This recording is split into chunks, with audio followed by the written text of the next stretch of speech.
Alright, here we are. We are live and we are ready to play Shadowrun Returns.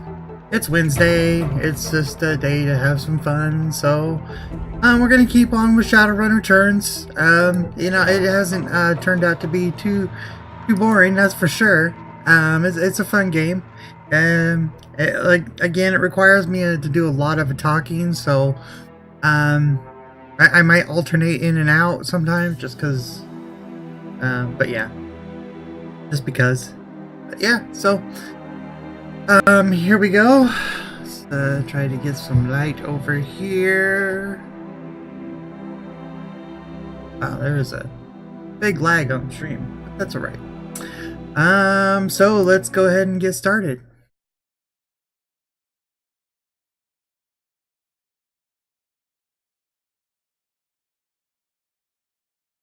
Shannon's plan is the best lead you've got to find out more about the Ripper, but getting back into the warehouse is going to require some support, in case the dreck hits the fan.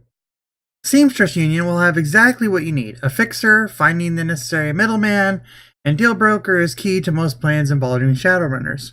A good fixer is worth the new yen. It's their job to have contacts and know who's got what. Oh, it didn't give me a chance to finish reading like normal. Probably because we've already been to this section once before.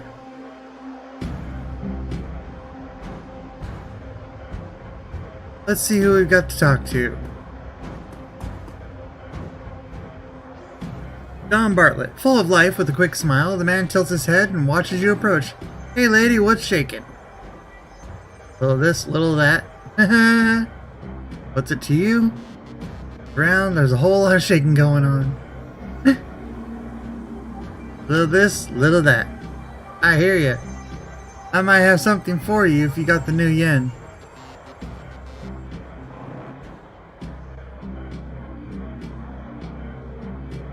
Time is money, I'm listening. You ever hear of the Nephilim Network? Of course you have. As in... An in-the-know lady like you has to have heard the premier merc team out there. If you say so. We're a tight unit. We cost a bit more than the common rabble, but we're worth it. Okay. Here you are. What was your name again?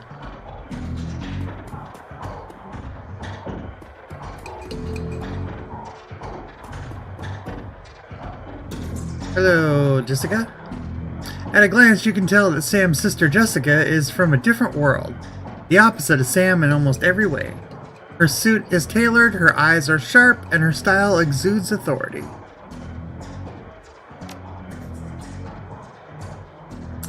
She eyes you up and down warily. She does a good job of hiding it, but it's clear that she is well outside of her comfort zone. Yes, and you are. Champion, I'm looking into your brother Sam's death. Used to work with your brother. My friends call him a champion. I counted Sam among them. We'll go the friendly route. That's funny. I didn't think Sam had any friends.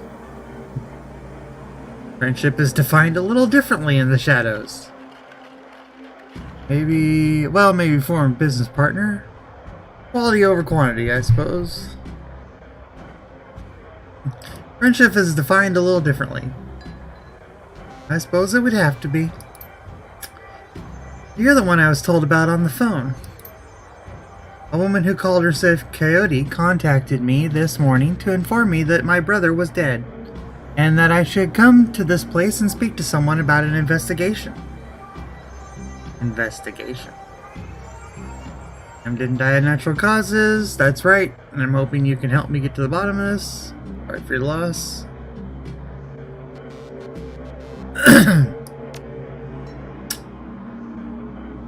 Briefly casts her eyes skyward, then gives a small shake of her head. I wish I could say it's a shock, but given the circles he ran in... Sam hadn't run the shadows in years. You say so, but even so, look at this place, these people, and you. Nice lady. She then furrows her brow, regarding you more critically. You're not with the police, are you? Figured that all out yourself? Yeah, we're going with that one. Scowls, an ugly expression on her otherwise pretty face. This is just what I'm worried about. Such an attitude could jeopardize any real shot of solving this case. Surely there is an official police investigation going on. Why not let the professionals handle this? Lone Star professionals? Not the ones I've seen.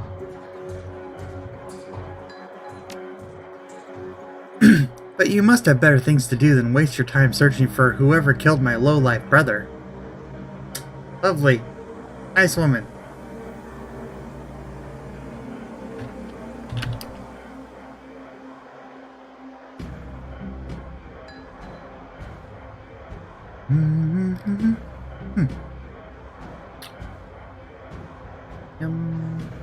Yes, alive, good. Okay.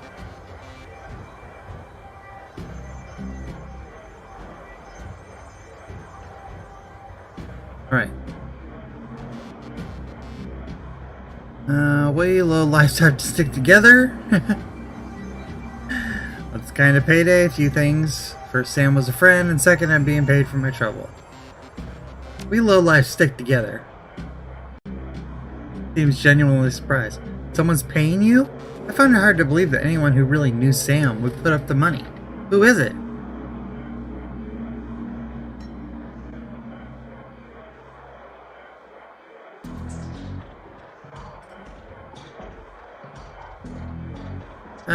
We can be honest with her. She's probably plotting against us, but I think she probably already knows. Excuse me. Don't understand. I don't expect you to.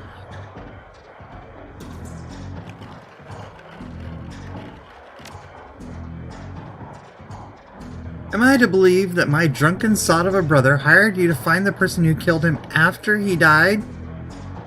Her broodroom mask drops momentarily, and in a sigh, she reveals a brief glimpse of real emotion.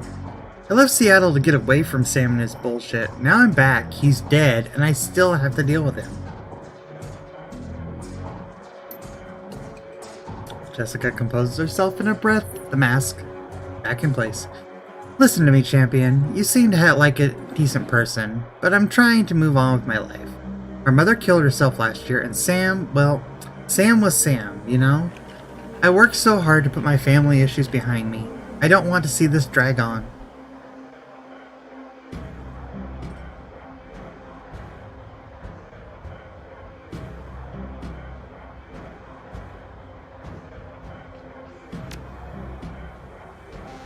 Closing in.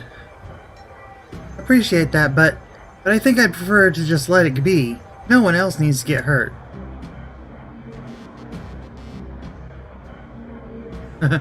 It's all, he's paying me this, you want to beat it? So, yeah. We'll just drop the case if she pays up. I'm tempted to see that, just kind of catch her in a aha.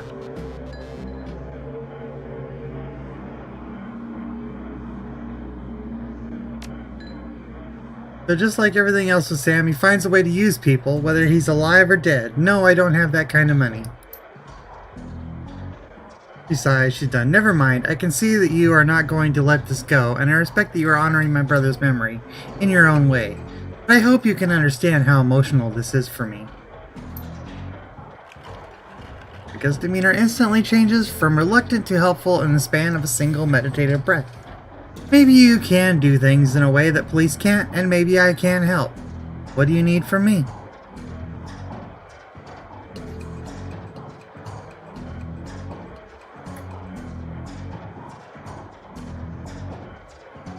Where were you living before you moved back here?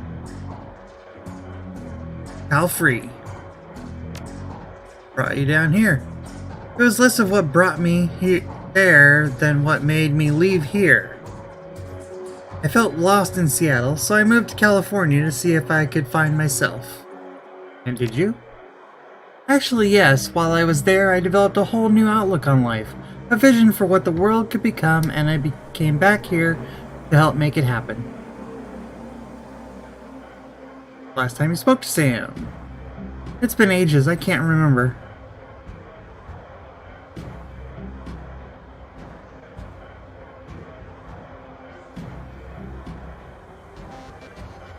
Yeah.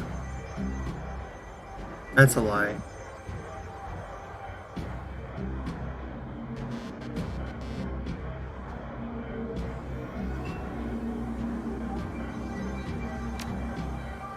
No, to be honest, I seldom thought of him before I got the call this morning.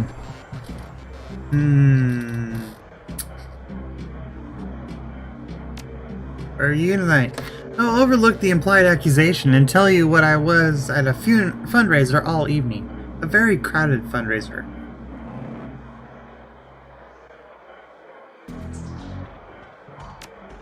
Brother, close. I think I've made my feelings about Sam pretty clear, don't you?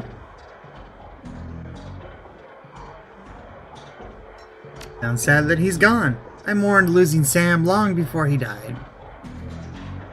Show her the picture. Jessica takes a photo from you guardedly, as if it might sting her, but that guard drops the moment she looks at it.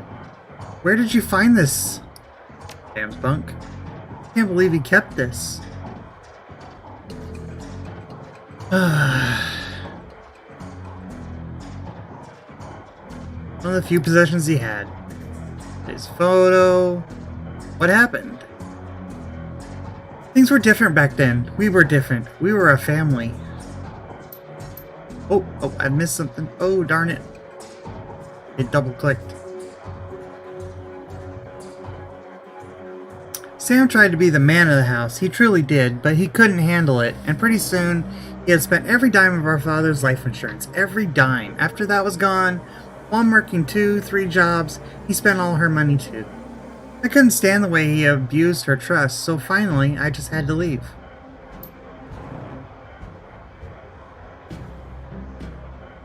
Flip the photo, then decides to take it back. May I keep this?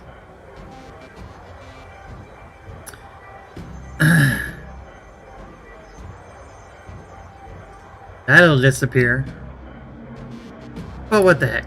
We've already gone down this road.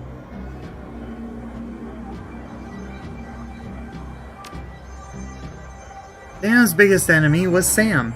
I don't know of any others. You would likely know better than me these days. She is a devout Catholic. I don't think it's an exaggeration to say that she sacrificed her life for Sam and me. But she turned a blind eye to what Sam was becoming, refused to acknowledge his downward slide. I couldn't watch her do it anymore, so I moved out.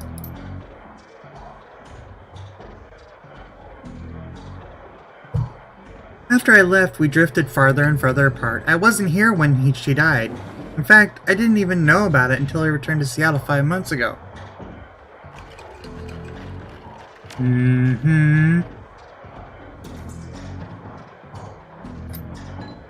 But before I go, you should know that I'm reinterning my mother's body tomorrow, and I'm arranging to have Sam buried with her. The funeral is tomorrow at Our Lady of Blessed Sacrament. 7 o'clock, you're more than welcome to come.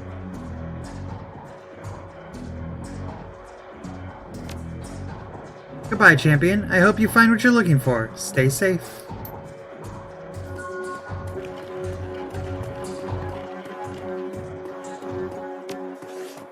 Speaking of karma, we should probably spend some.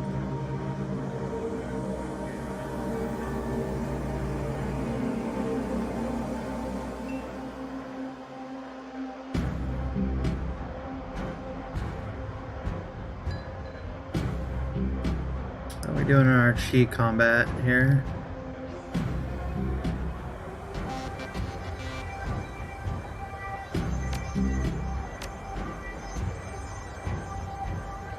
Okay.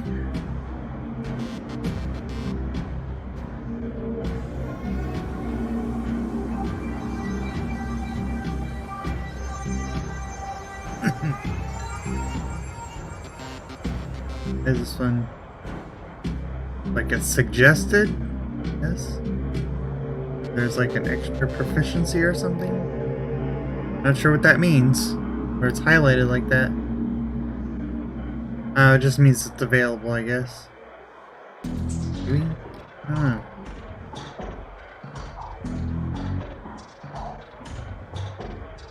Or it's just a specific ability. Yeah, I guess it's a specific ability. Oh, I already have that one. That's what it is. Okay.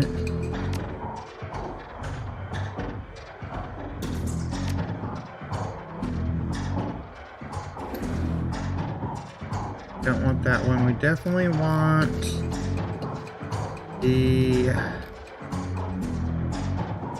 willpower, so we can work towards that.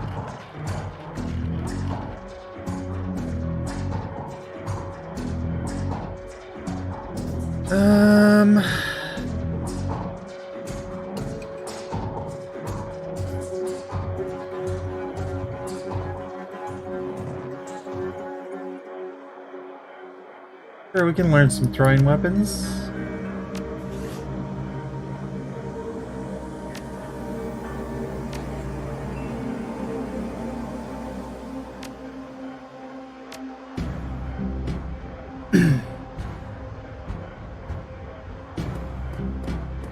Alright.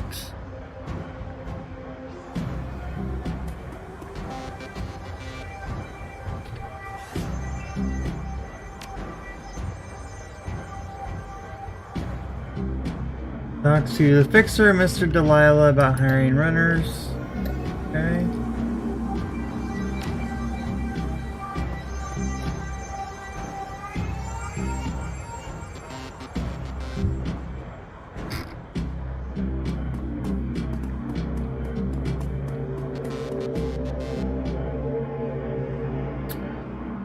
Down the bar, she doesn't stop while you approach A. That wasn't your fault, you know? Yep, I know. Listen, champion, I don't want to talk about what happened with Gino, okay? What's done is done. Gino's dead. I'm alive. And that's all there is to it. It's the Baron's, right? Nothing more to say or do. I'm gonna be looking for work. Your kind of work. So if something comes up, keep me in mind. I will. Okay, I gotta do this now. Afternoon checklist isn't gonna finish itself.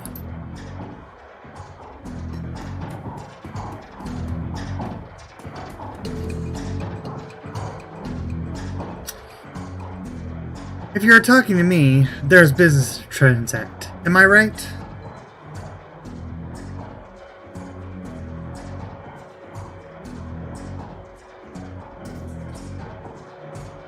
Of course you're right. It's your job to be right. This is correct. You are a smart lady. What can I do for you, smart lady? Put a crew together. Got scratch? Or you planning to pay me out of your earnings? How much is it gonna cost me? I can pay for the runners up front. I'll pay a percentage of what I earn. Well, for your speed, hired help run about 1,200 a head. If you start taking on tougher jobs, well, the more experience the runner, the higher the rates. Pay a percentage.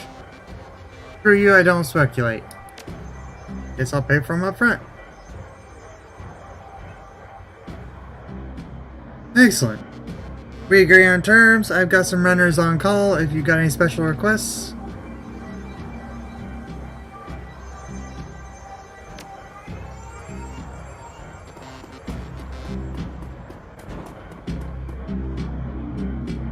Might as well go check downstairs too. With the dock. Dr. Castle glances up only briefly. Hope to see you another day.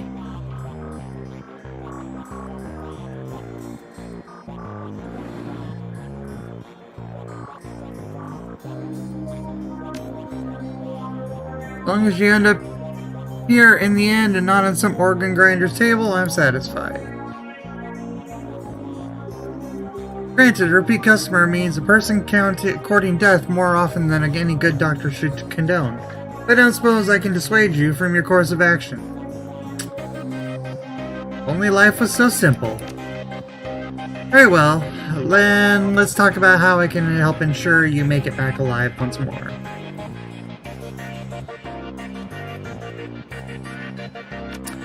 The medical supplies. What do we got in...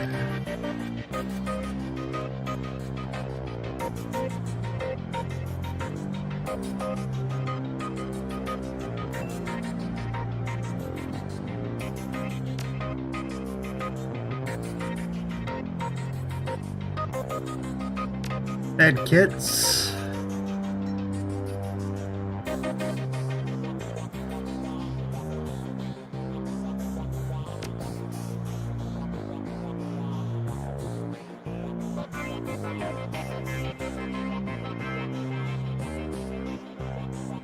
Okay, let's see, the basic clothing is already out. We don't need any more stuff, so confirm.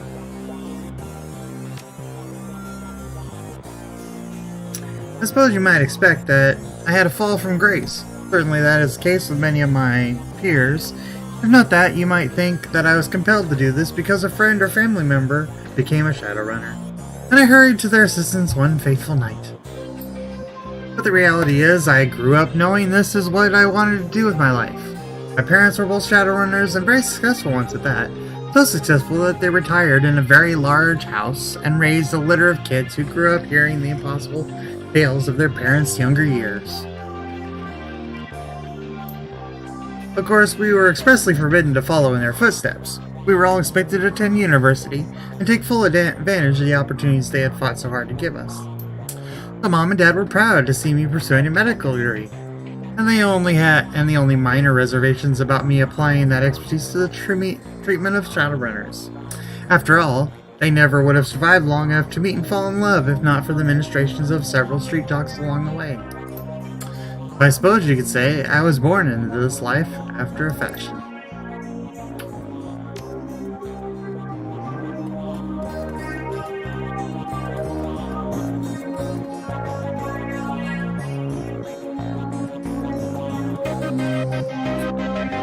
Let's see, what other vendors we got here?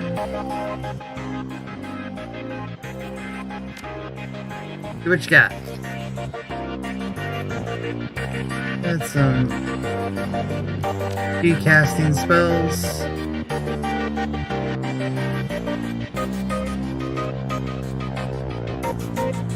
Increase the speed.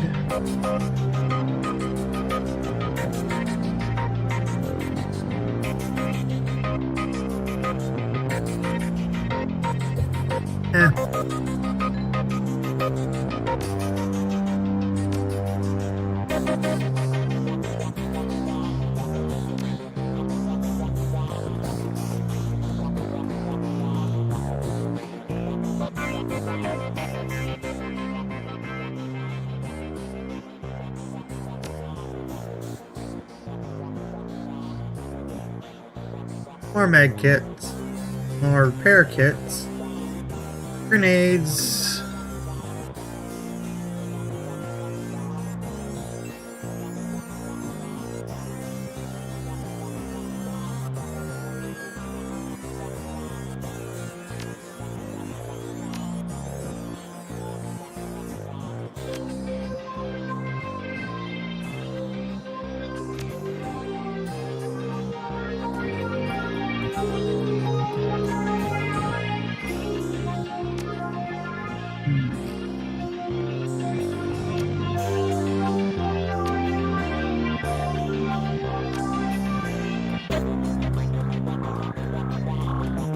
That's all we need right now. Double check our stash here.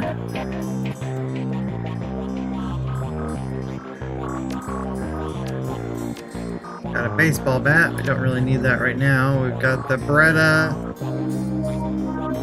and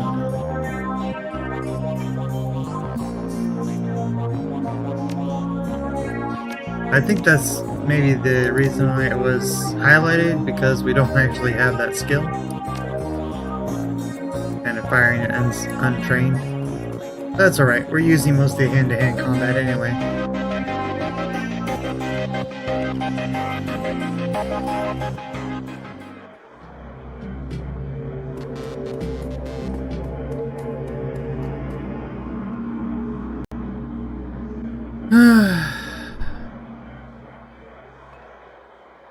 State of the troops. Combat ready, perhaps more so than usual. Word got out around about the latest Ripper killing, and people aren't feeling safe. And when people feel unsafe, they either go to ground or they huddle up. You notice how empty the streets are these days? That's because everyone's either locked in their squads, holed up in places like this, or seeking refuge in the nearest Universal Brotherhood chapter house. Stay safe in numbers, chummer.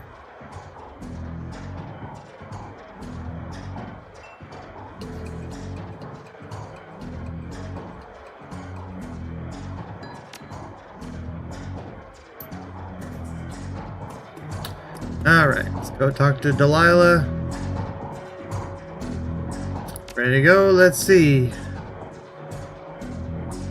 Okay, so we got...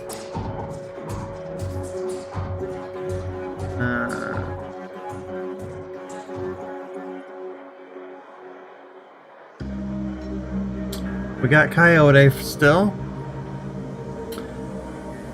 Street Shaman. Got Ace and Monobolt and a pistol.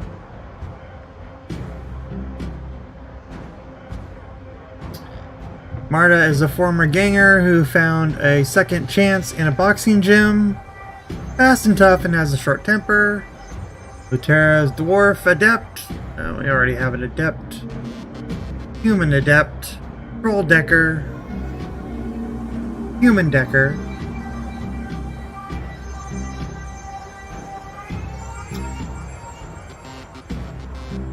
Elf mage. Human mage.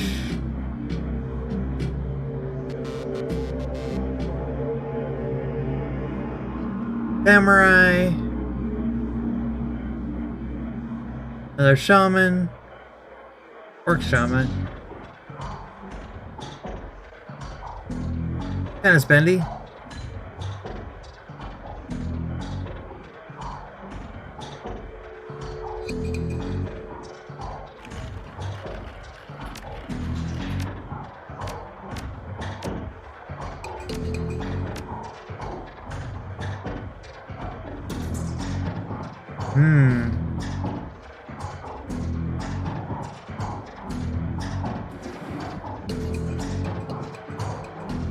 Got lots of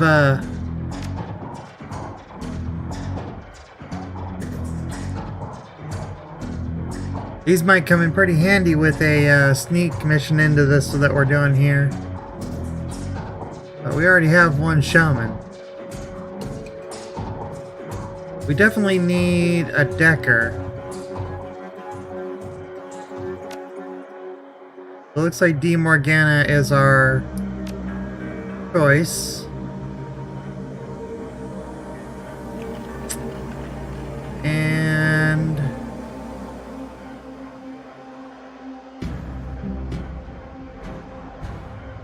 fighter.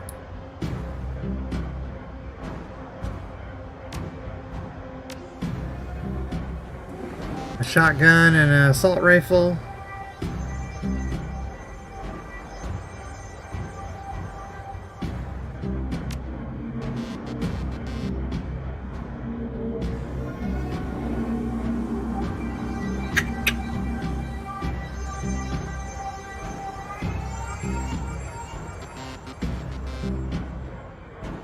I don't know, another shaman might be a good way to go, but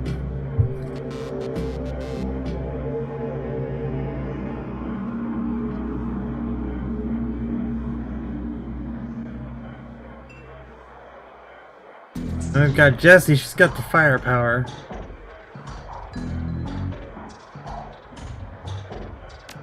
We're gonna go that route.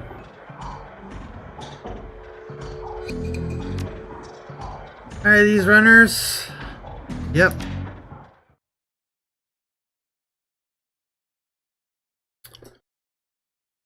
He returns to the docks to meet Shannon Halfsky. Although the Ripper's latest victim was her brother, but Shannon appears cool and professional.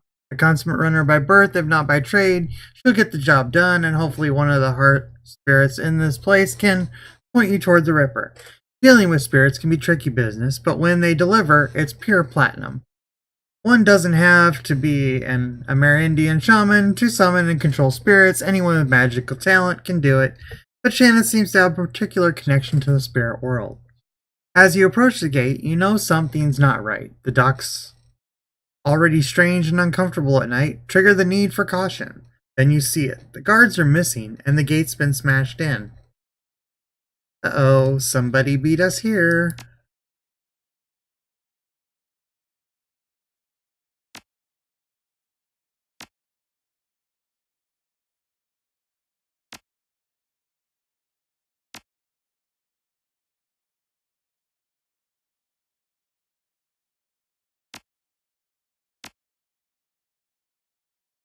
Wish there was a way to give this to the other character.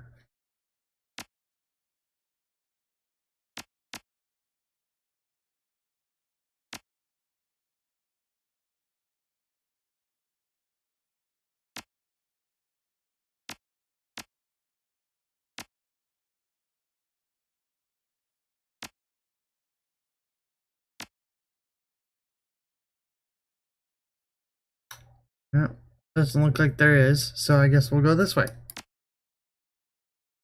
Firm.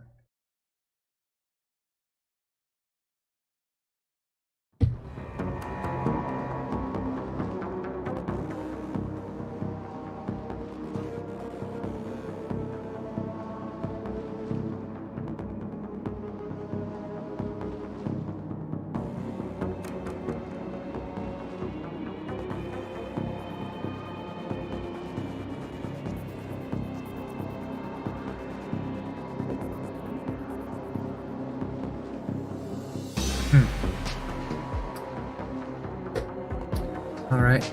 About time he showed up. Looks like we weren't the only ones who wanted to take advantage of the situation. Bunch of mercs have locked down the area. I don't think they're here for us, though.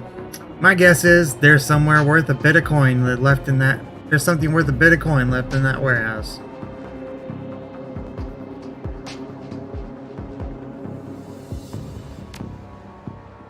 Probably not. They've been doing regular patrols around the perimeter. The front door looks like it's locked.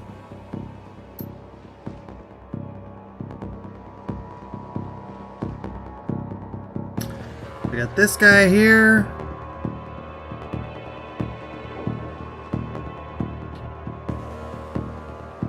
Alright.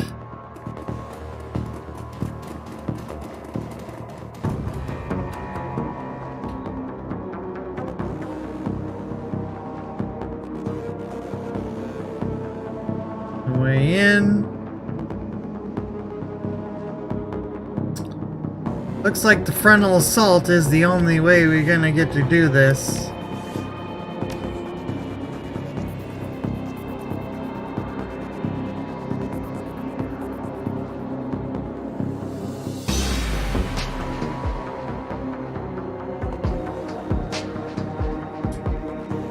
So let's go for it.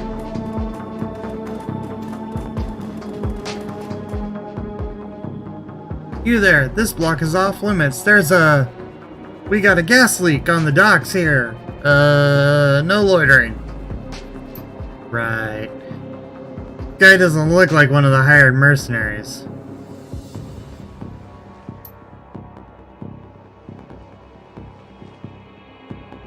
Hey, are you listening? Get out of here.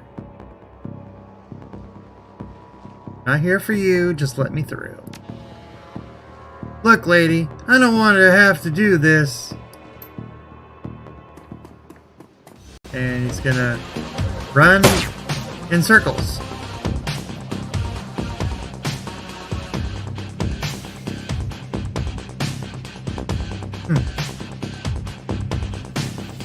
That's annoying.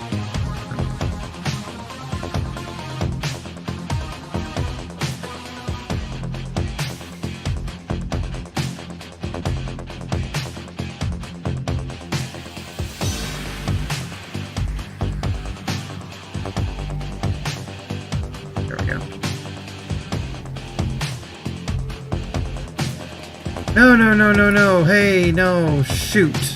Really? Ah.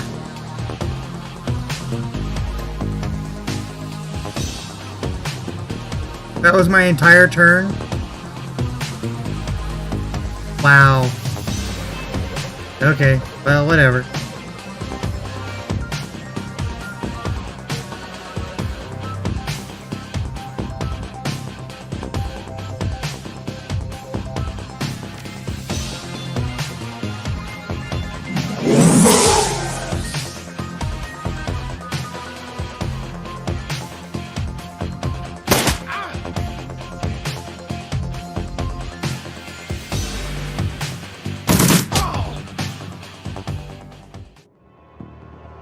Poor guy. Didn't stand a chance.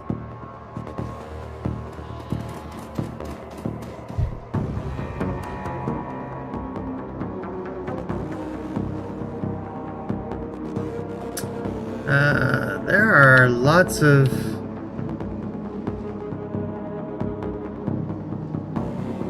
Let's go see what this dead body's about.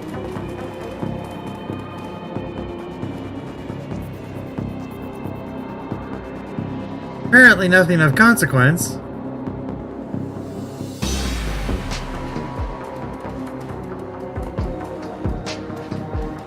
Stand out and secure the area.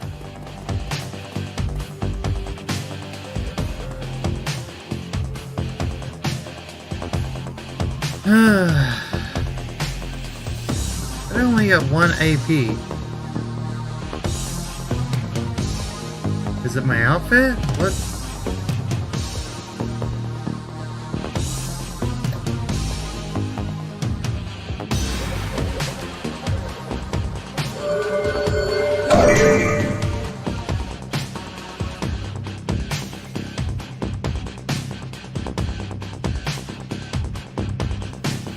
Okay, normally I've been able to use the killing hands to buff and then still attack.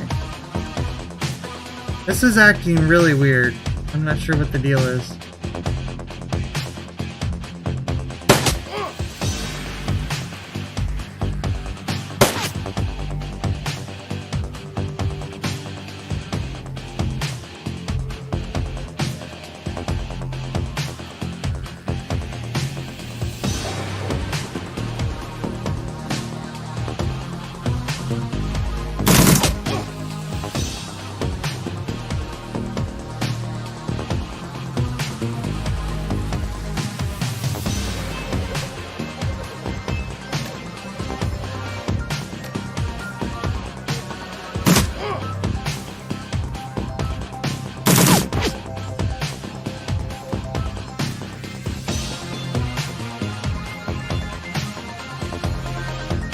Now I've got 2 AP. I guess it was out of surprise, maybe, I don't know.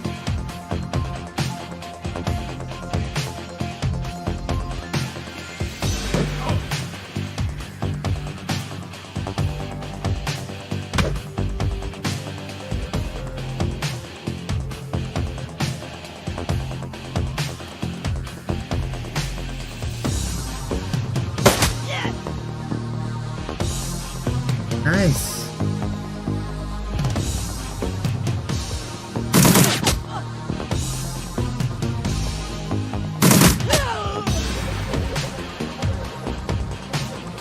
Okay, were there another one? Yeah, over there, okay.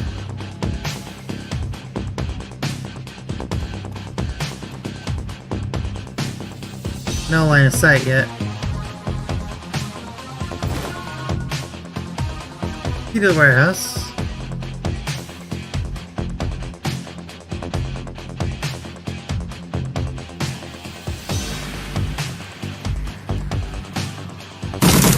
Oh, I totally missed that guy went that way. Wow. I thought we killed him. Whoops.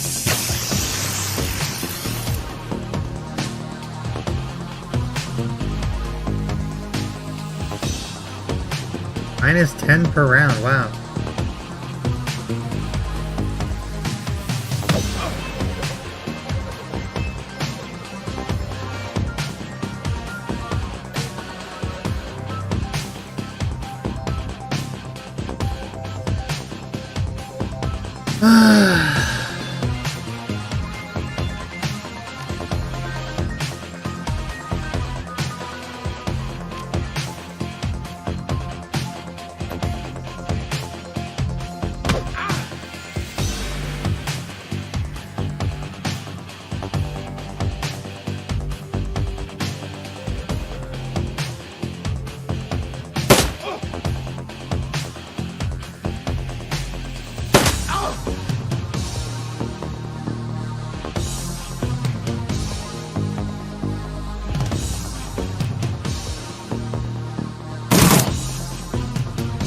that guy.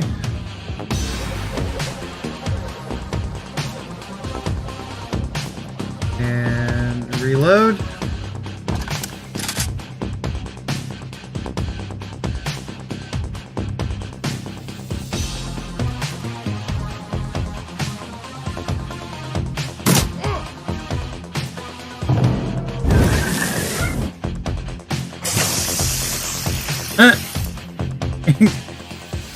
Got his own person, his own summoner. That's funny.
As soon as the last merc hits the ground, the dogs become eerily silent.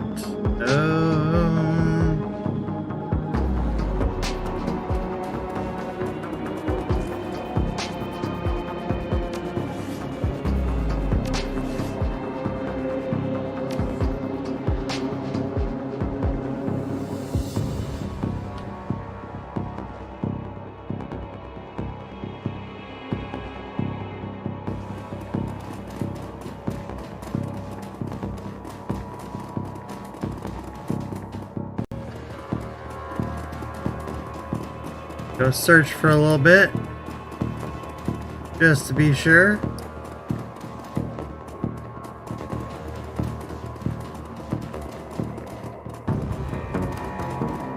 They did come from here after all.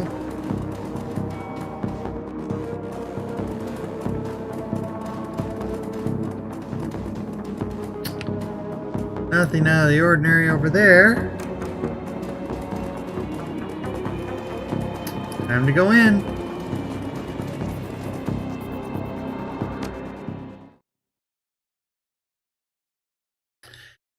You head inside the darkened warehouse with Shannon. Her eyes have that far-off gaze associated with looking into the astral plane. When the world changed, the Native American tribes made a resurgence as well, demanding a place in the new world. They got it. A Celestian Council now represents 8.6 million Amerindians across a multitude of tribes. Salish, Macaw, I don't know that other one, and others. They've adapted to the awakening better than other nations, thanks to deeper connection to the world, both physical and spiritual. You can see that connection alive in Shannon now. You notice the shift in her focus as she returns to the present. She nods to you. She can sense the spirits in this place. Now you just need to find them. Shadowrun! Yes, playing Shadowrun. This is a fun game. Requires me to talk a lot, but it's a fun game.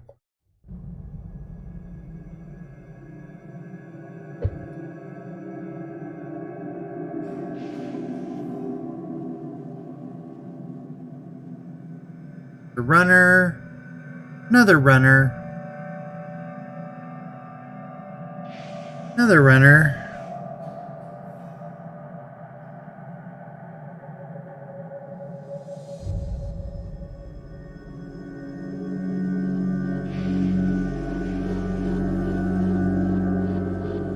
Not an attack yet.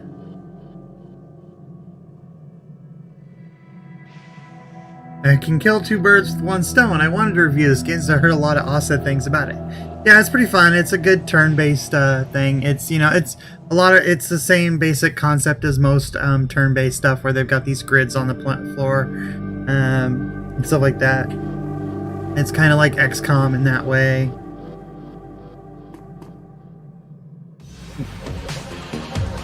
Oh, now it goes into combat.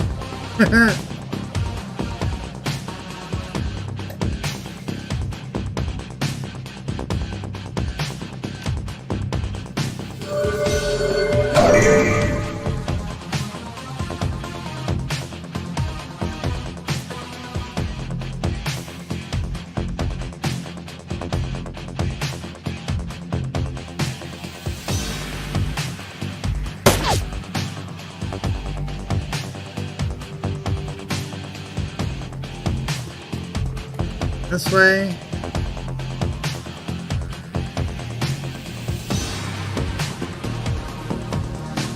Try to get into a better position. Oh, now she's turned around.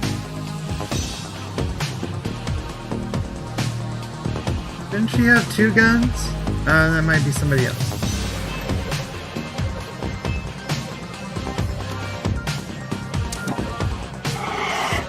Target that one.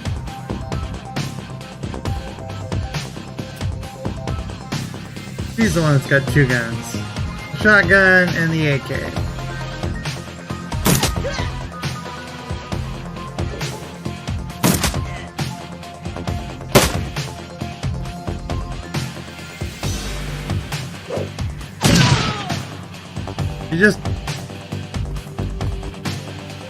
They just used a grenade on their own person. Or what obviously isn't their own person.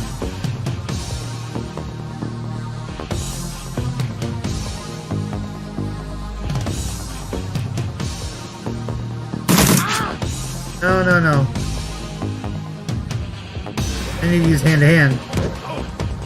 Ah, my thing didn't work.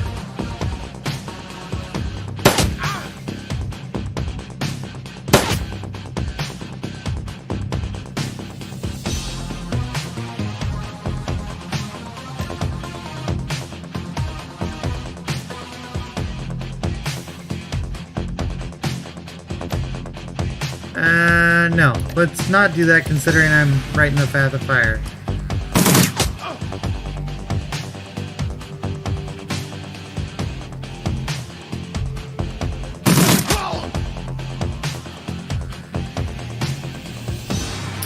Okay, we'll have our big orc get a bit closer.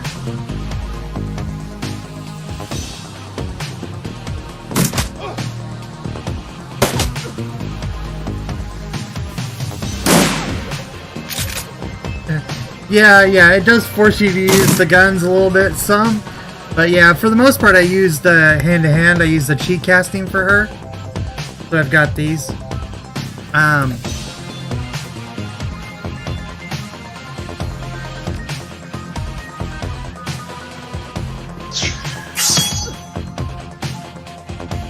Like that. Sometimes in the game requires you to have a ranged weapon, though. You have to have them, but... Although I just learned throwing weapons, so as soon as I can buy some, that's what I'm going to switch to.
Going to add grenades, but just don't have time for it. Yeah, that makes sense. You know, it's better to kind of get you know, stuff that you have working out. I think at this point, that makes sense.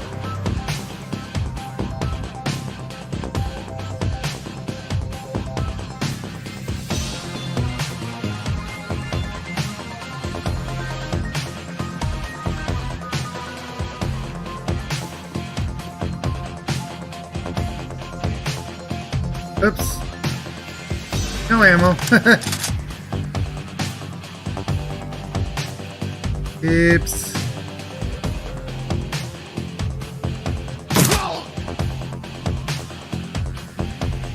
And he's down.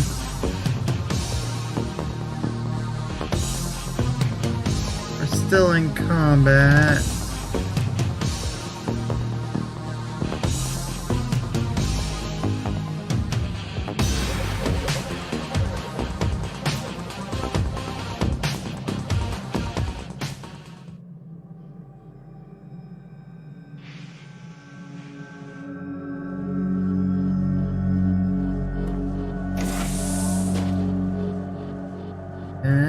We're gonna have to go into here, I think.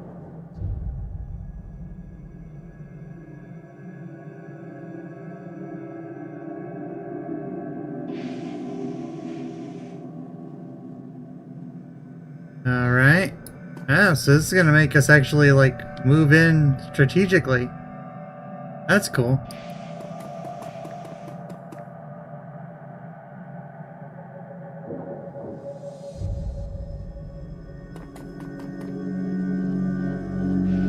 Got 2 UI screens and a ton of bugs left, but that's it. Very excited. Awesome. That is very cool.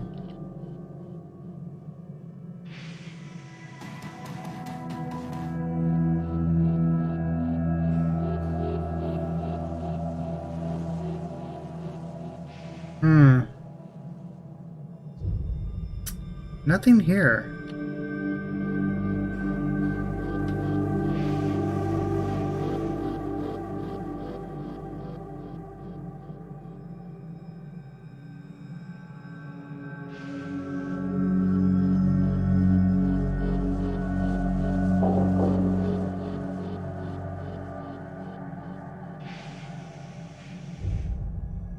Alright, I'm gonna go look.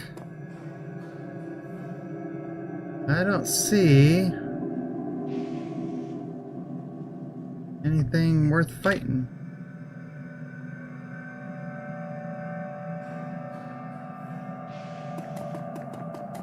Alright, guess we'll go try over here.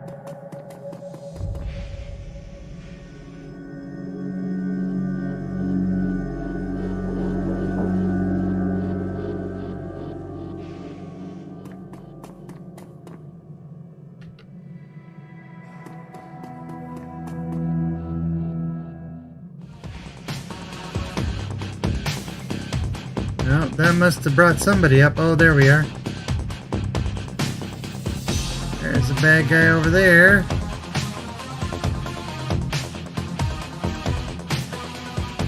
Not quite sure how to get there.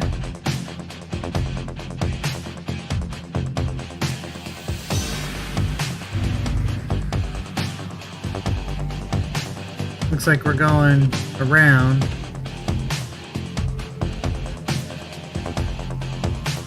That doesn't look like a way through.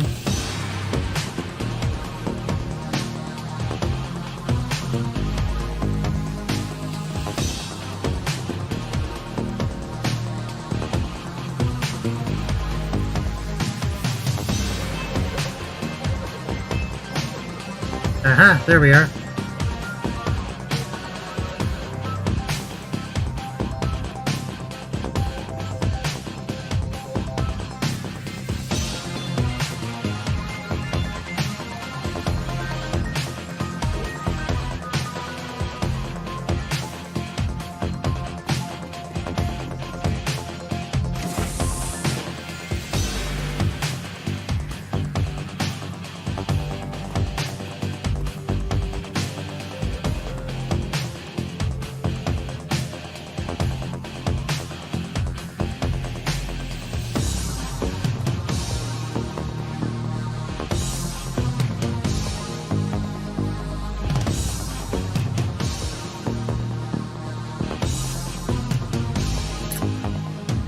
Alright, let's put our heavy firepower right there. Oh, big one coming in. Big guy. Big guy.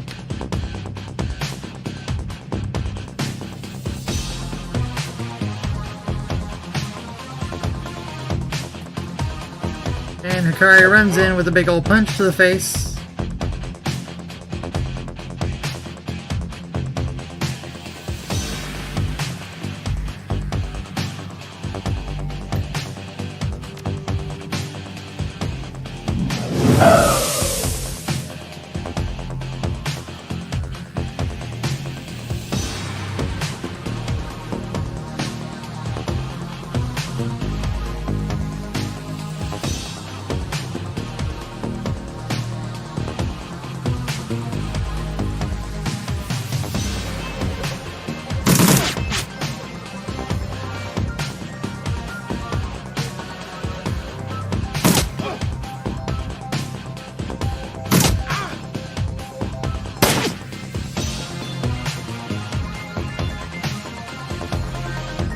Oh, they got more. They got more incoming. There's a big old sword.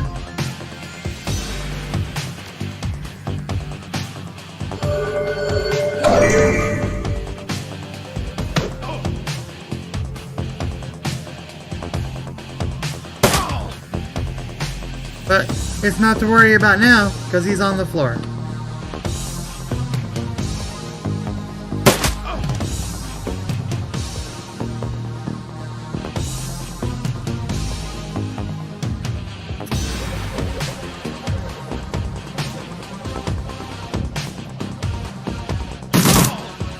And he's down. And this little elf needs to go to market. Goodbye. We were here first. This is our score. We don't want whatever you're after.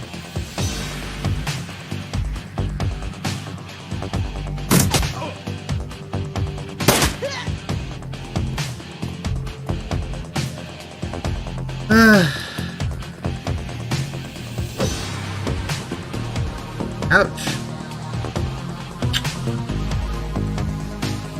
My hit point's pretty low, but I don't think he's gonna survive another round.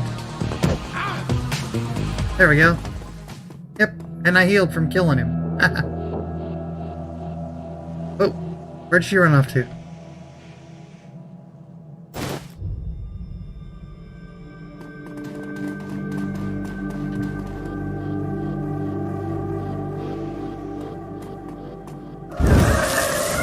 I will now summon the spirit.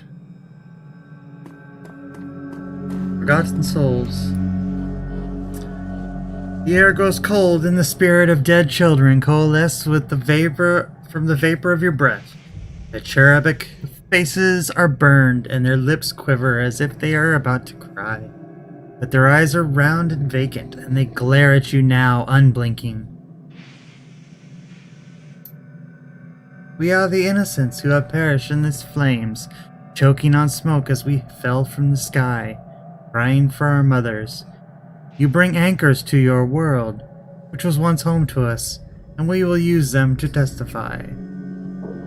Go the first magical fetish. We no longer see the world of flesh, Seeker, only the essence and aura of living things. Words, though, words may echo through the veil, and sometimes we may hear them. Last night, this place was filled with a scream that went on, drawing us to it. It was a man crying out for a witness as he died. And so we came to bear witness, but fled in terror before the malevolent spirit that profaned the man's name. The spirit was other. It was not of this place. It had twisted its way through the veil and through the dark to come here. When the other had gone and we returned to our vigil, we found two creatures of flesh. One you would call an elf, unsullied by technology and able to channel the energies of the cosmos. Yet his spirit was corrupted from within. He was dark and twisted, yet not like the other, so we did not flee. The second we knew to be a troll, ribbons of his essence had been flayed from him, leaving cold machinery behind. His aura was the aura of one simple and confused. Between elf and troll lay the remains of the man whose sister now chanced for us justice.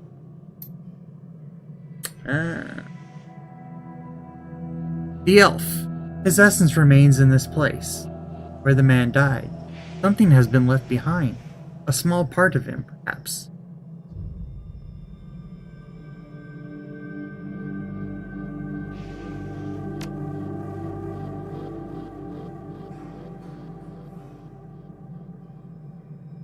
The spirit begins to fade, all but the one. Its eyes harden and take full measure of you, as if to commit everything about you to memory. No, we must not stay. With the spirits gone, the young shaman releases her hold on the magical tether connecting her to the other realm. She reels from the backlash, or perhaps from the emotional toll of knowing her brother's last moments. They saw him. They were with him when he died. You alright? No, but I will be. I don't want that for him. Not what those poor souls have endured. My brother deserves to be free.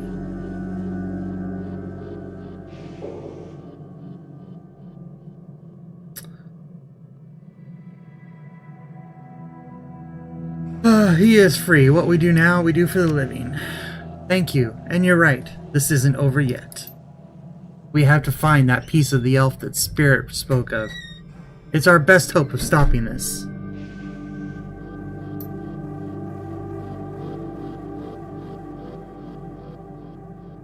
Okay, so we need to find the bit remaining of the elf. Probably some object of personal importance that the guy left behind.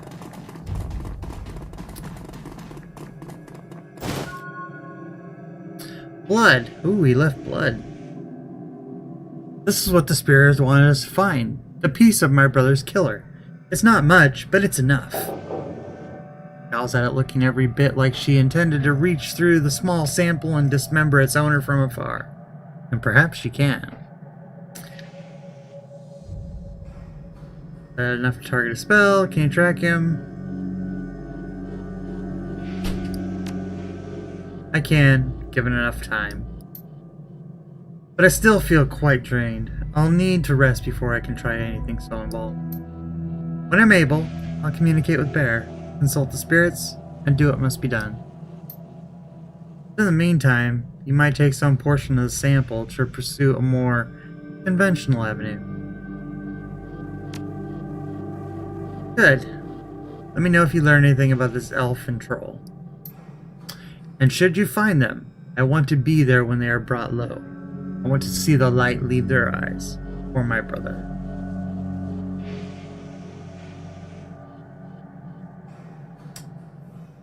No one else I'd rather have by my side.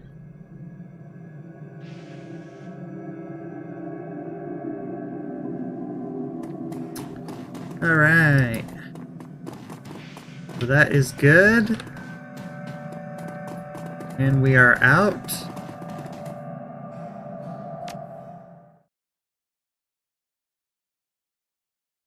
After hours. When you return to the Seamstress Union in the early hours of the morning, it seems a completely different place. Bereft of normal crowd that haunts it, the bar feels desolate, almost abandoned. It's eerie, like the back alley hallways of hotels and shopping malls. But you finally have a break in your case, a sample of the Ripper's blood. You just need to find someone to help you analyze it.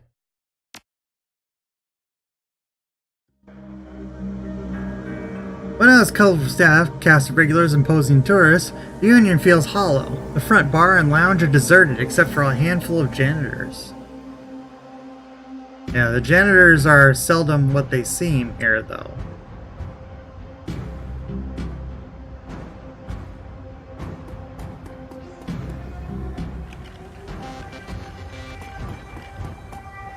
Mrs. Kubota's in the back. Okay.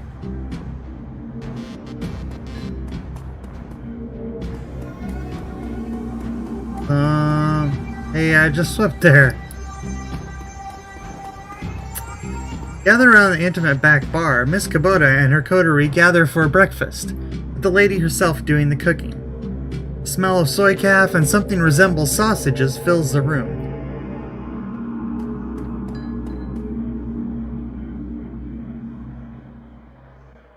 Ohio! Would you like some... Forgive me, but you look like hell. Thanks, just the welcome I was looking for. Long night. I've been working. Looks you over, noting signs of your nocturnal activities, she nods. Any run you can walk away from is a good one. So I've been told.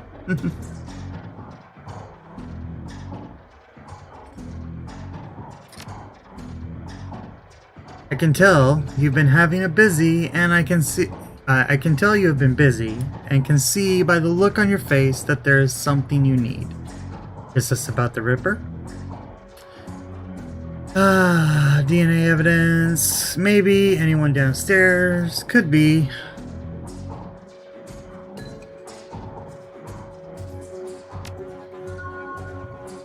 That is excellent. I will unlock the piano so you may go downstairs. I'm certain someone in the safe house will be able to help you, if they're awake. It's likely you will visit the Matrix before the day is done. May I take a sausage? Take the whole plate. Nom nom nom. Sausages. Or whatever they may be. What's the word around town? There's been more talk of the Ripper killings. Some people are saying they hate crime on account of the victims are all being human. Oh, they're hate crimes. More to it than that.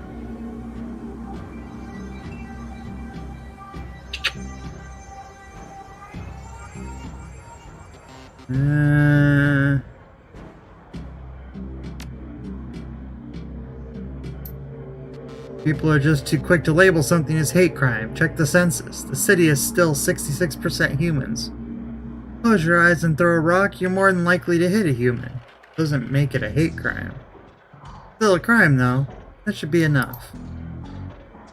First real rise you've seen out of Mr. Clue, but he reins himself in with the roll of his thick shoulders and a smoothing of his jacket. Don't worry. Not gonna start throwing rocks. Wouldn't want to reinforce the stereotype. I'll leave you to your business, ma'am. Alright, let's go downstairs.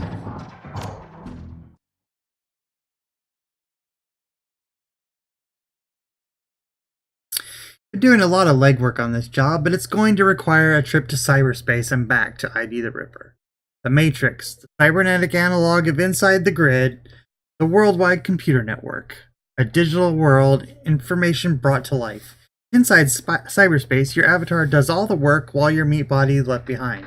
All around your avatar are pathways to other nodes filled with data. IC, counter-intrusion programs, and other jacked-in runners. Cyberspace has many dangers, as the meat world, and more. Locked doors, security countermeasures, and black IC that can fry a Decker's brain. Every movement you make in the Matrix can be tracked if you aren't careful. Get dump shocked out and your brain gets fuzzy for a bit. Get hit by an enemy Decker and you can die.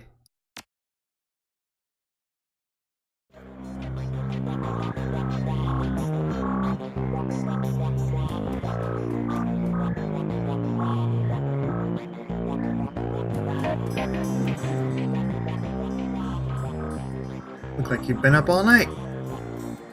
Look like you've seen some action too.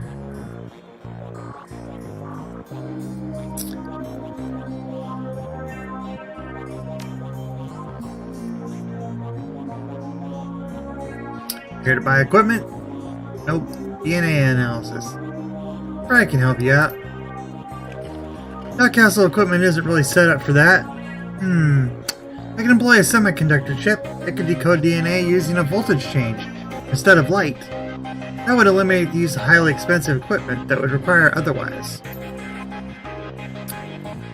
I just read a journal about it, so the information's still fresh. Frankly, it should be easy. What do you want to know about? And that's beyond me. All I can get you is a gene code sequence. Okay? That's where I come in. David, if you can get me the code sequence, I'm pretty sure we can track its owner down via a Matrix run. Ah, Johnny's gonna get us into the Matrix. Will do. Let me have the DNA. He wants tests. Champion, when David gives me the sequence, I'll jack in and help you trace the blood sample back to the source.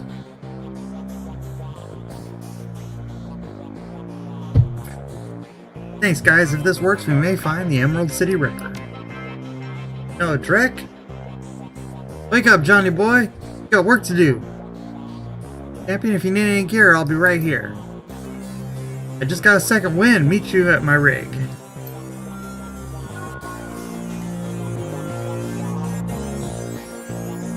Look. Consumables. Requires decking 1. Programs.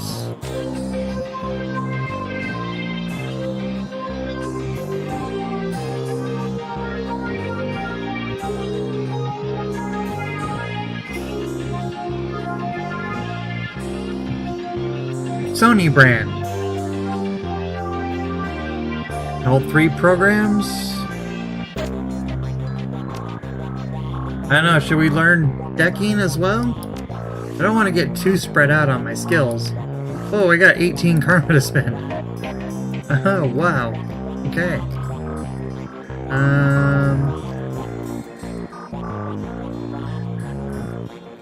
Well, maybe we'll get a rank 1 there.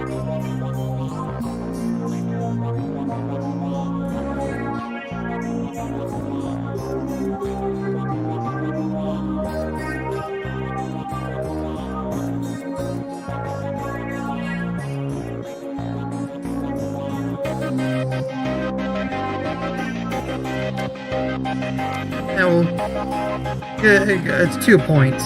Fine. Put 6 in body.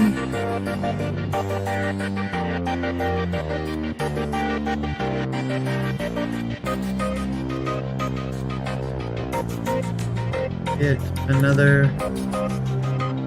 ability there.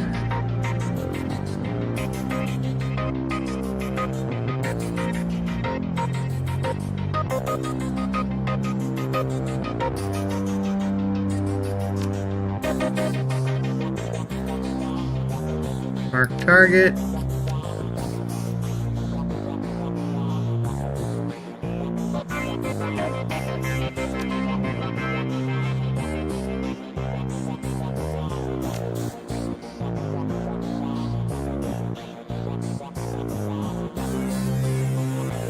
Let's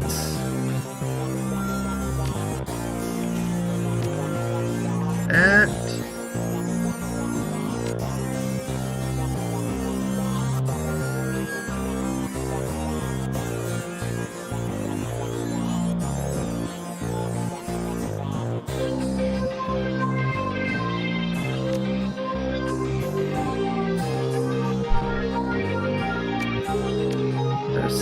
Throwing weapon. Firm. This is 1 karma, but we'll find. See what you got. Look. Alright, let's get me 1 deck.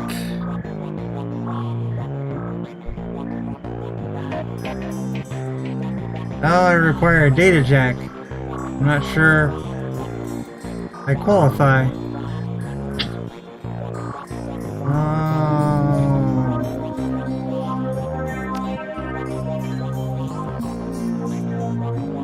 Or does that mean that's where we're gonna go, right? We're gonna go to the data jack? Won't hurt to have it.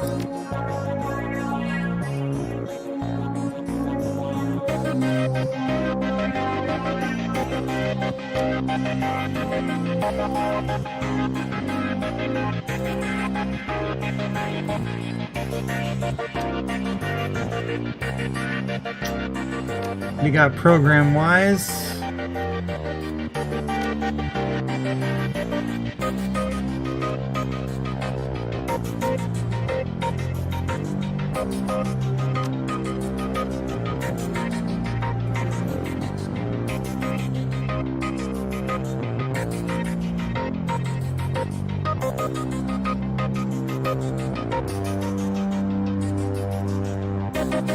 Let's see.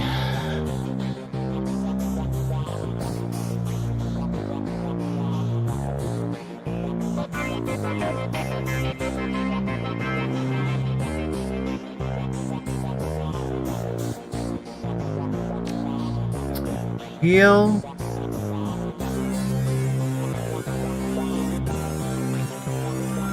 Stun.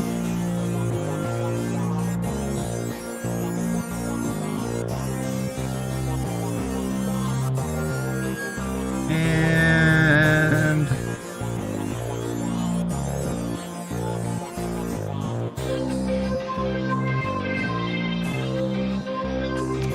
we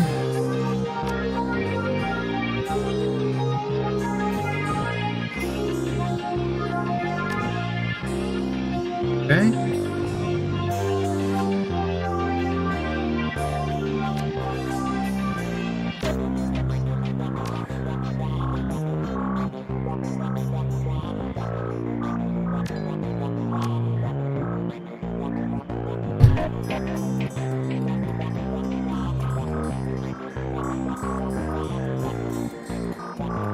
Cross. I was hoping to get some peace and quiet tonight. You got something for me? I got a flight recorder. Wouldn't happen to be an Ares flight recorder, would it? Some very powerful buyers are looking for that right now. I can get rid of it for you, say 20%. That leaves 2,000 for you.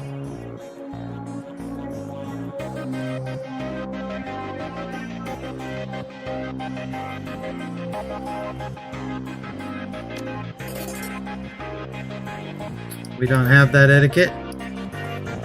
We're probably gonna be a bit before we get it.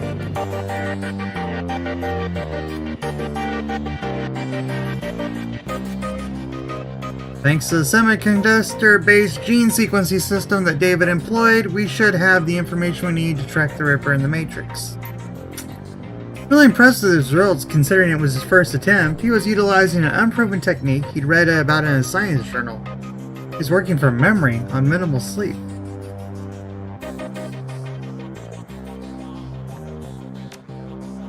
Yeah, maybe we can sit down with David and he can share his research. Let's stay focused. Here's what I'm thinking. We hit the Lone Star DNA database first to see if our donor has a prior criminal record. Then they have extensive DNA archives. Then we go hunting based on what we find. Let's hit the decks and jack into the Matrix. I can get into the private grid easily, but I've got to warn you, once we're in, it could get a little rough. How much decking experience have you had?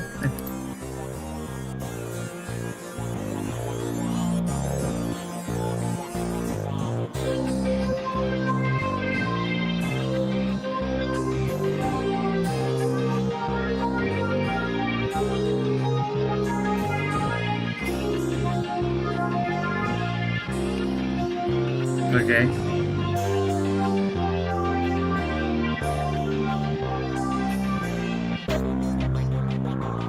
Oh. Let me change my equipment now.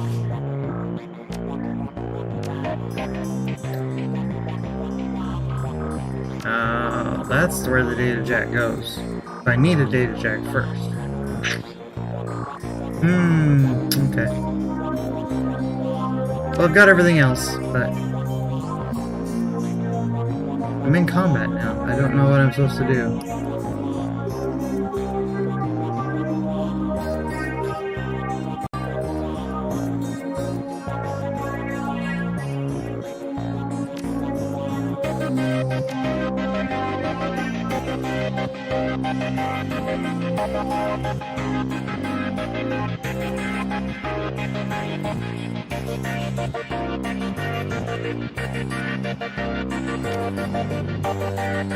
There we go.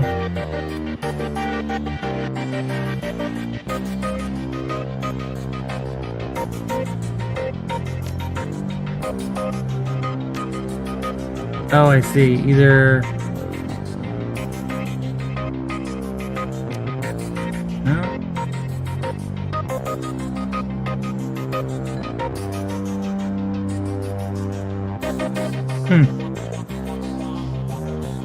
Okay. Interesting.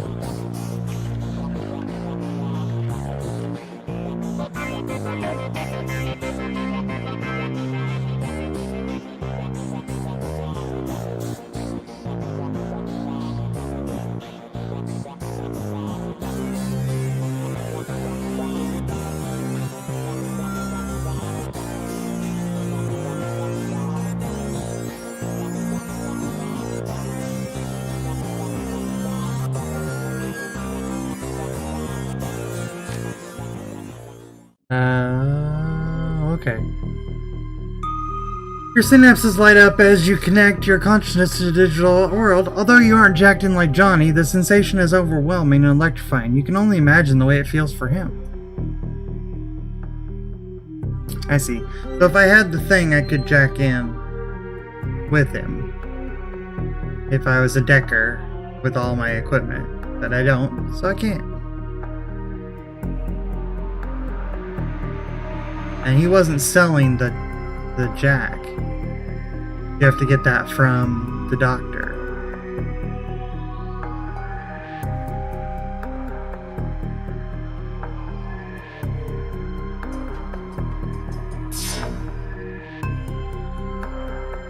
Nurse will take us to the next node.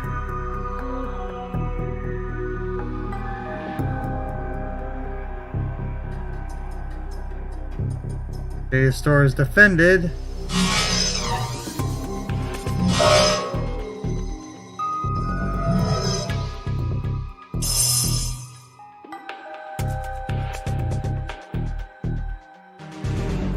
Alright.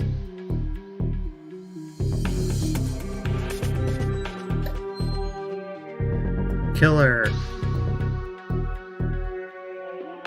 Sniffer.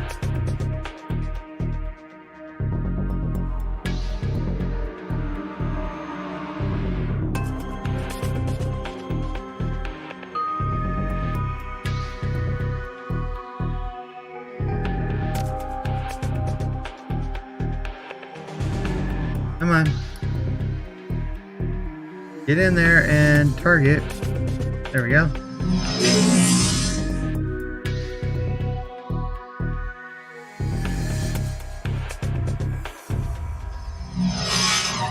Three attacks in here.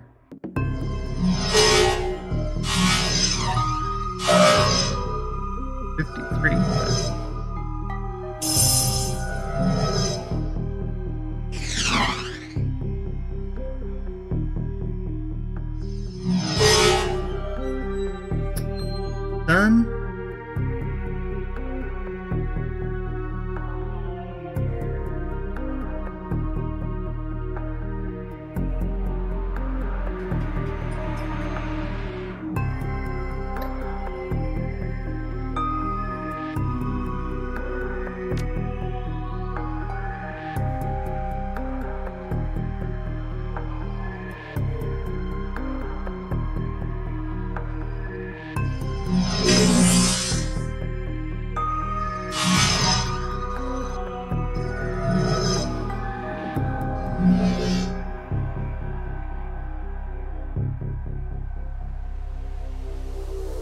Okay.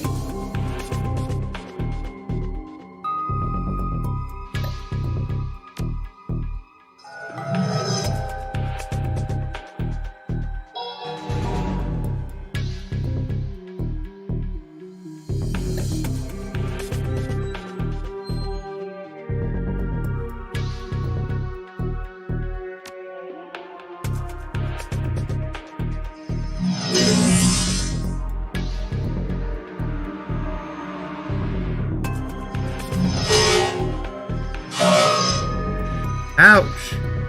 75. He is getting...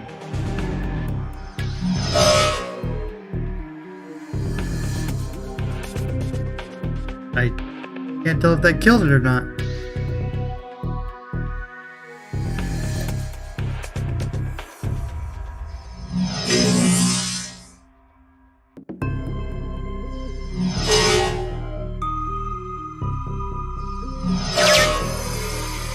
The IC is down.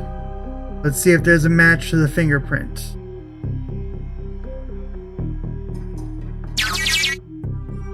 Hack database. Unit match located. Rest records database. Silas Forsberg, deceased.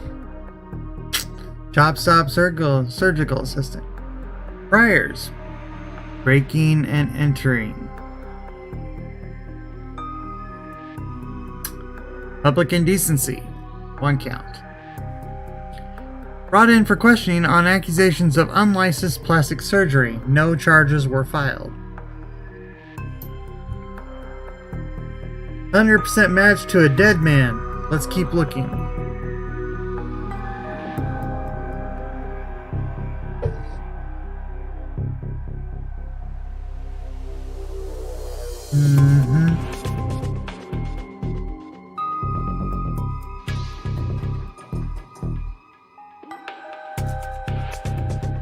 We better heal.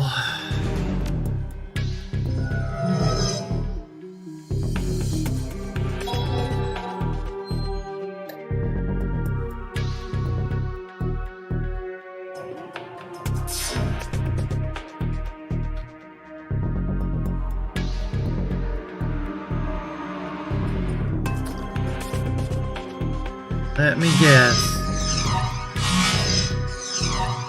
2 more hits.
Johnny's pretty good for being, retired.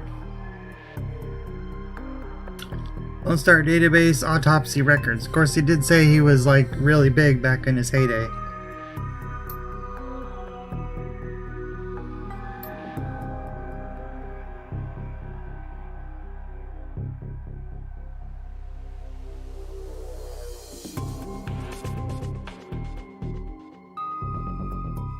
Large puncture wounds were found in several places on the body, possibly large bore surgical needles.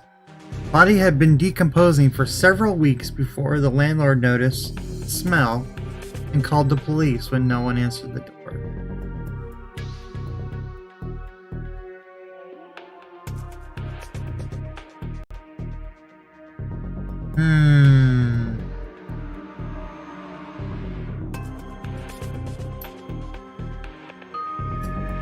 Keeps getting weirder and weirder. That's the truth.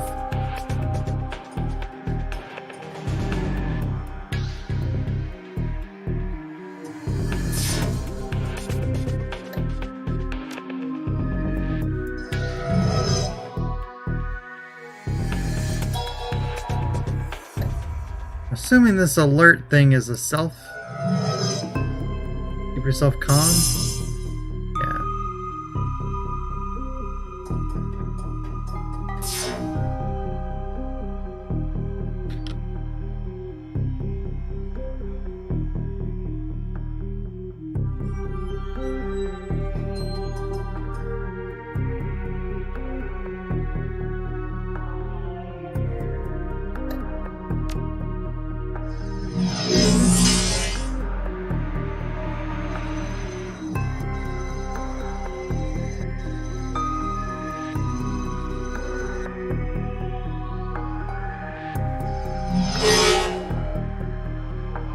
Okay. Get this guy before he can shield him. Go.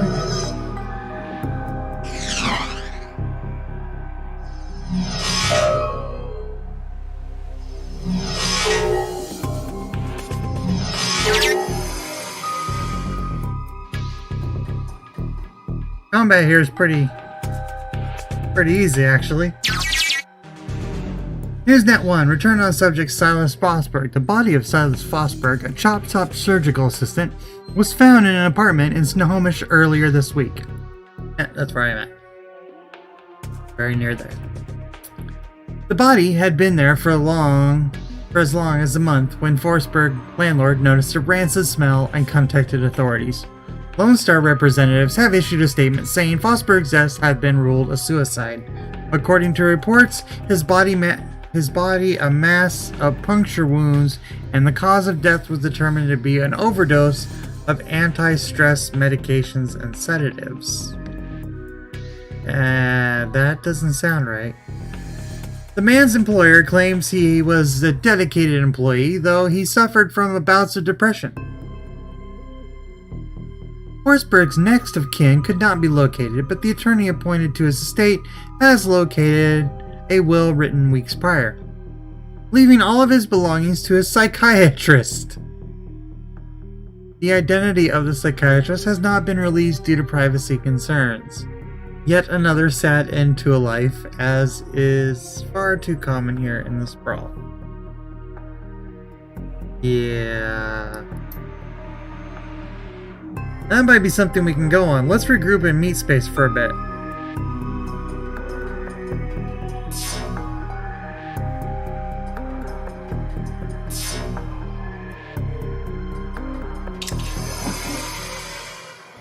So here's what we know. Our DNA evidence belongs to a dead man, whose death was never explained. He's worked with chop shops, which fits with the living guy that you've met.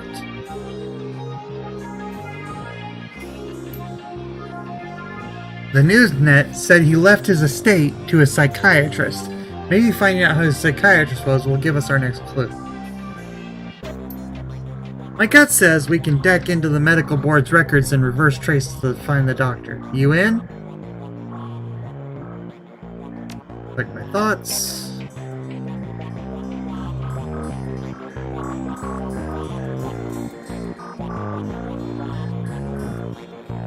Can we still move around here?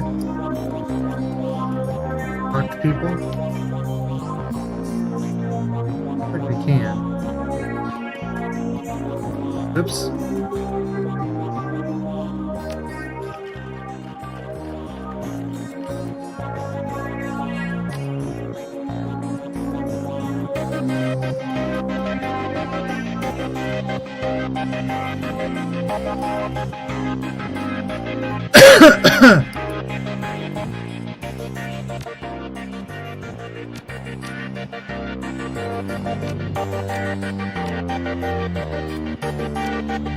Yeah, without the doctor, we can't equip the data jack.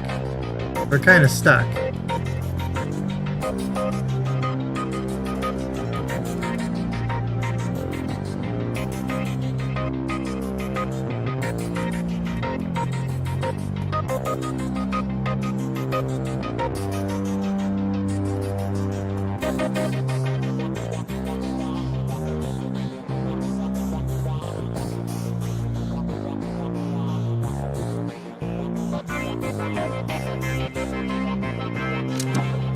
I see the idea. They give you some that can do the job, or you can take your own decker in. I don't think you can take both in. Maybe you can. I don't know.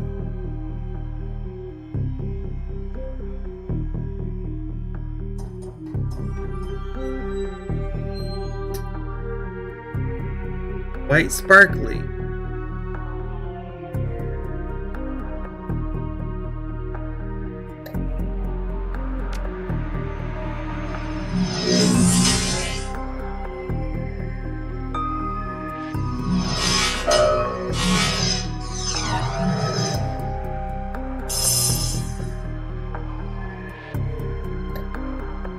That doesn't look good.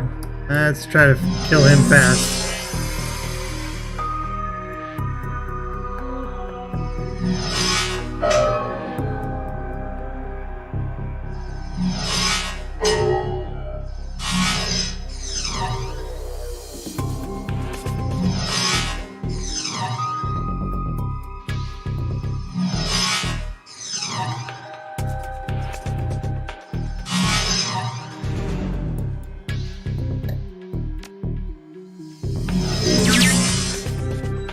There you go.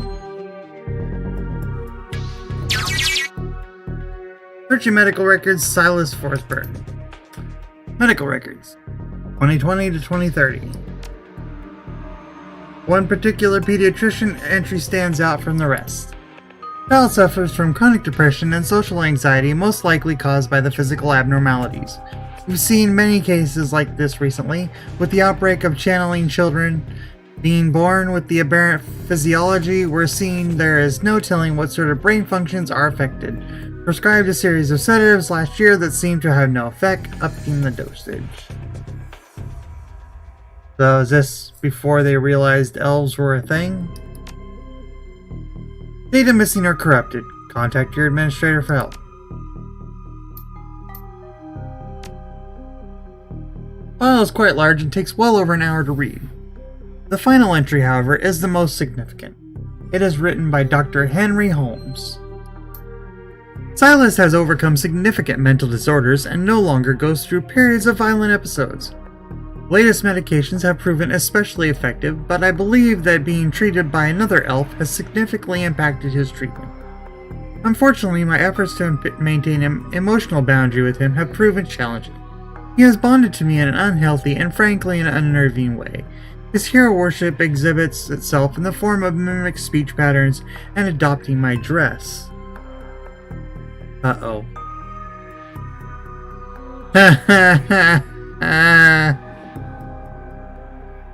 He took his place and killed him.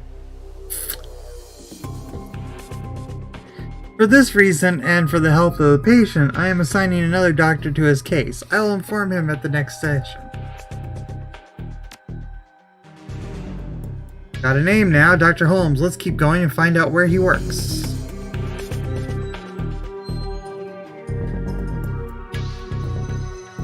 Whoa. Out that black I see could fry our brains.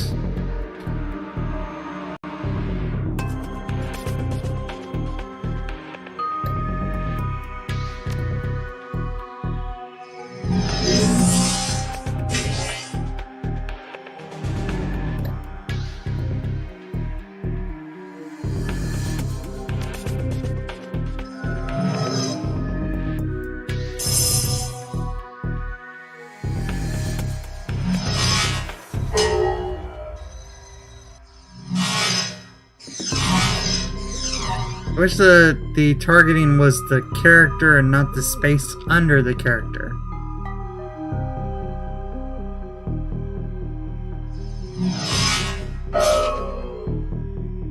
Hey.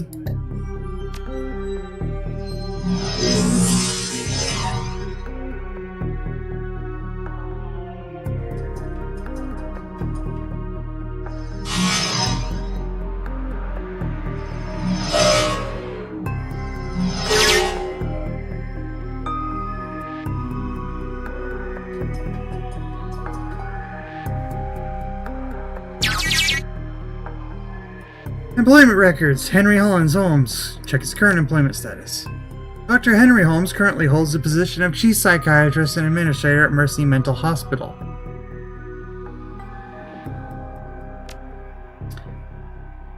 (45-2054), Psychiatrist in Residency, Mercy Mental Hospital in Snohomish.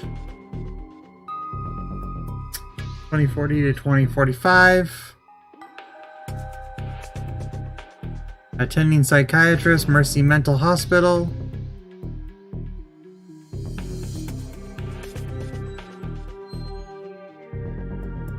Private practice.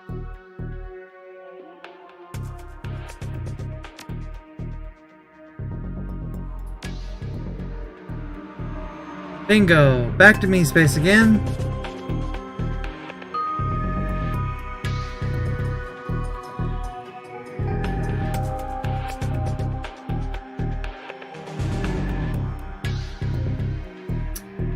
Has he been to work recently?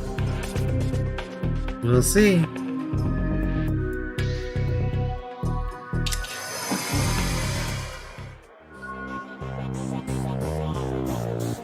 Jack out of the land.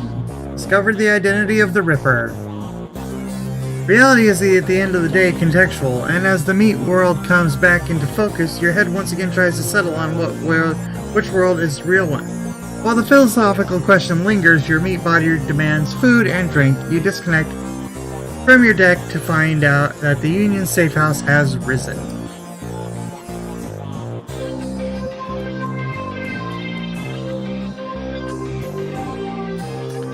David looks almost as tired as you do. You can tell that this case has gotten under his skin, like it has yours. Any luck? I found an exact match for the DNA, but it's linked to a dead chop shop assistant by the name of Silas Forsborg. Now I have my theories, but what do you think is going on here? Silas faked his death. As a distinct possibility, what was it that he saw in the autopsy report?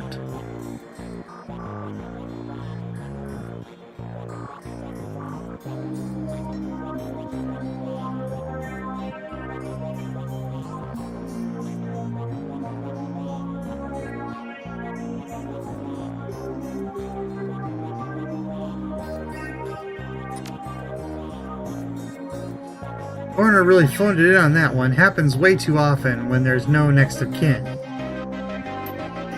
definitely don't think that report told the whole story. It matched the identity by the dental records, right? Not the most reliable. It matches up with something I've seen runners try. It's easy enough to find a body shop that'll make a replica set of teeth for you. Find some schlub off the street no one will miss, pop the teeth and throw the heat off the trail. Luckily, I've never been that desperate. But why would you need to go to those lengths? Did the police records have something linking to him to a different crime? Corporate gun, probably got over his head. He had a prior for unlicensed surgery. True, wouldn't look too good on someone's record if they wanted to become a doctor. I think this is becoming to come together. The late Silas left all these belongings to a doctor. Dr. Holmes' employment records have him at the administrator of Mercy Mental, and the picture on his file matches the person you saw downtown. The same person this DNA belongs to. All the evidence points to him being your killer, whoever he really is.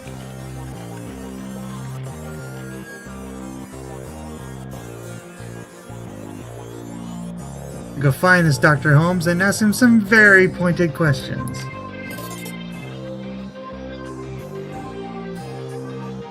Please pay him my respects. I always find that high caliber rounds get the message across the best. You should clearly hire some friends and go loaded for bear. I saw I loaded a ton of valuable data from the Lone Star Matrix nodes. Here's your cut. I'll see you later. Or you're not coming? I think my part here is done. You might want to go sticking your hand into a hornet's nest, but I'm a little more wary of the jobs they take these days.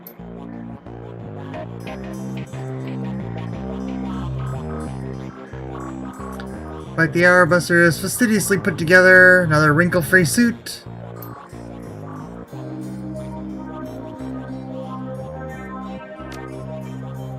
Well, let's see here. I left Cal free on 2030, 6:30 in the morning. It was a Thursday. From there I wandered a bit, applied my skills as a merc in half a dozen different ways, official or otherwise. Never did take to running to the shadows like some of the boys. Too subtle for my taste. No shortage of full-scale engagements. Might still be doing it today if I hadn't lost my arm. It was also stupid. Some Azzies were lobbing smokers behind our lines, more to mess with us than anything. I decided to toss one back, and then just figured that one I grab ain't a smoker. Ow. I got it off, but only just barely. Shredded my old arm, but good. Got plenty of other scars to remember the moment to buy as well, but the arm was the big one. To take a word of advice from an old soldier, make sure you never hold a grenade in one hand, unless you just pull the pin with the other. That's great.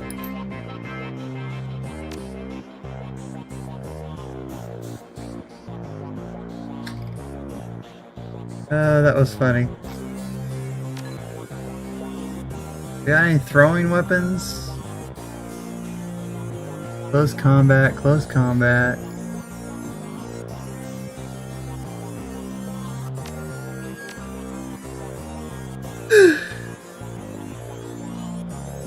Or does that just mean grenades?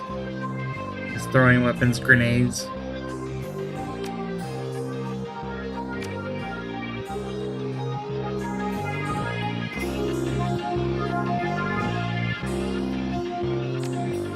Armor.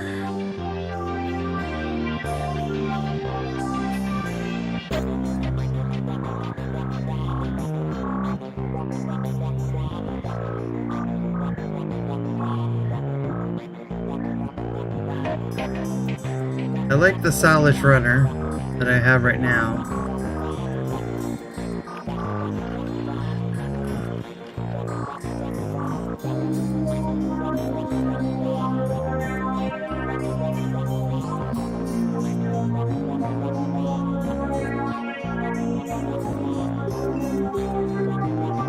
Baelish pendant.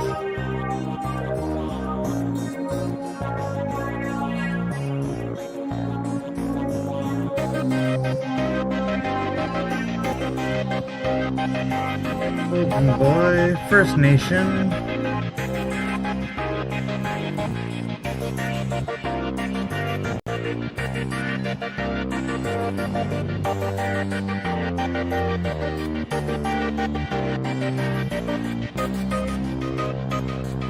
Quickness, willpower, alley mage,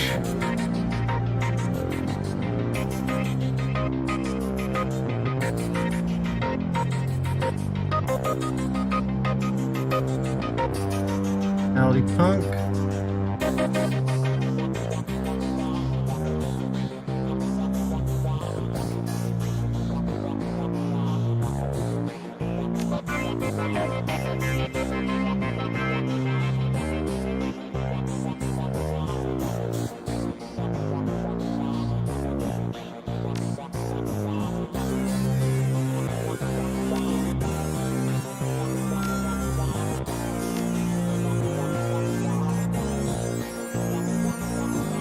oh, that's cool looking.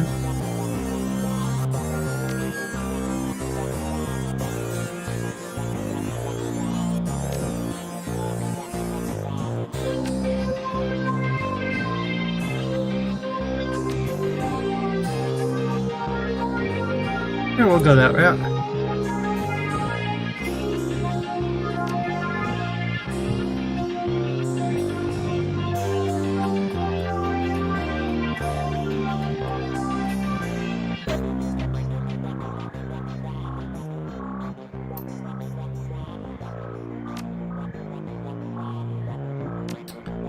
Key casting.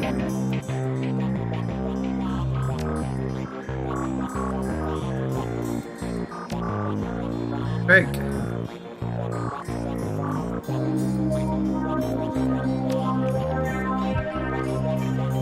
Turn ends and will counterattack with any weapon anytime they are attacked.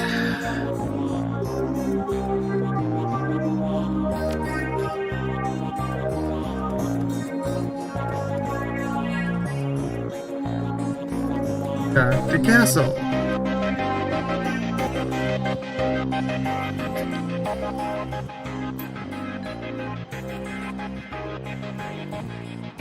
You look like Drek.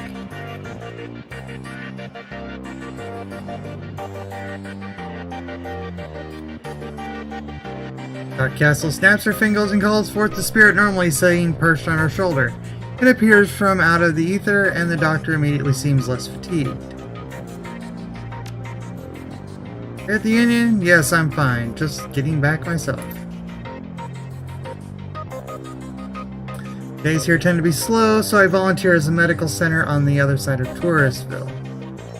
I had a rough shift. By any measure, yes, they are, but today was especially bad. I didn't hear all the details. All I really know is what came in on the lips of victims healthy enough to still speak. Apparently, one of the Baron's gangs incurred the wrath of a local Sloper Rings. leading to a rolling shootout through the city streets. Several bystanders were injured. But the real mess didn't begin until the party crashed into the yard of an old industrial plant out on Union Hill Road. They woke some sort of toxic spirit, which then began running amok, causing easily as much damage as the initial battle. Hey!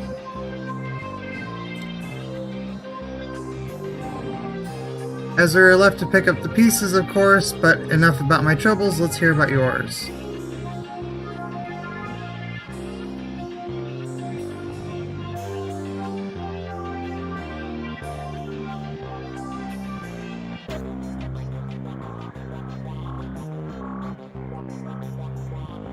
Look at cyberware. Data jack.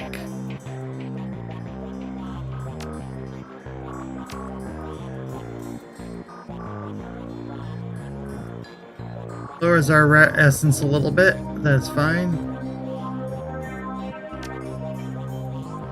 Cyberware causes essence loss. This affects the magic rating of your character, as magic is equal to essence rounded down. Magic is very important for spellcasters. The base number of spell slots available to the caster is equal to half of their magic rounded down. Therefore, losing essence can cause spell slots to be permanently lost.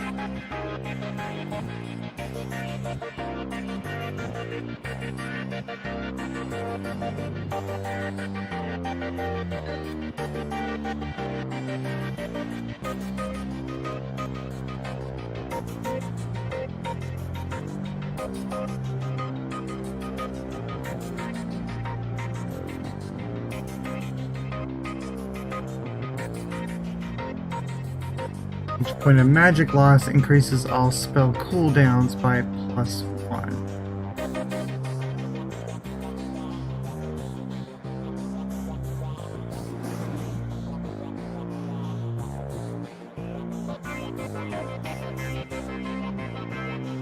Okay, I mean, I can't figure out if this count as magic or not.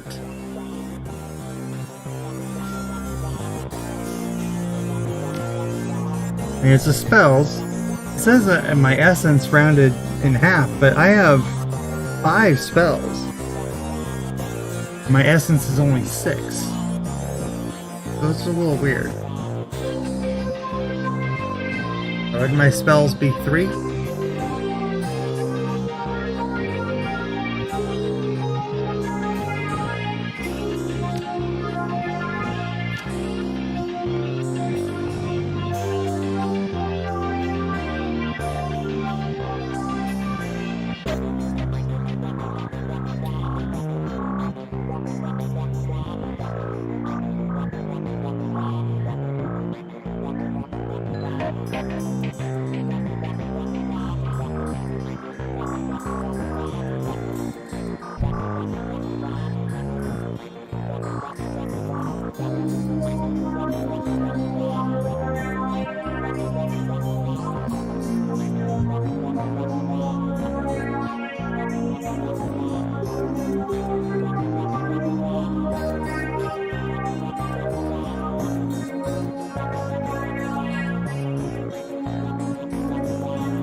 Okay, so yeah, it does hurt your essence a little bit as a chi caster, but you can, because you're hand-to-hand combat, it does improve some things. Alright. So you can kind of hybrid it out and balance it out. Which is kind of what I was looking to do. So let's see what we got.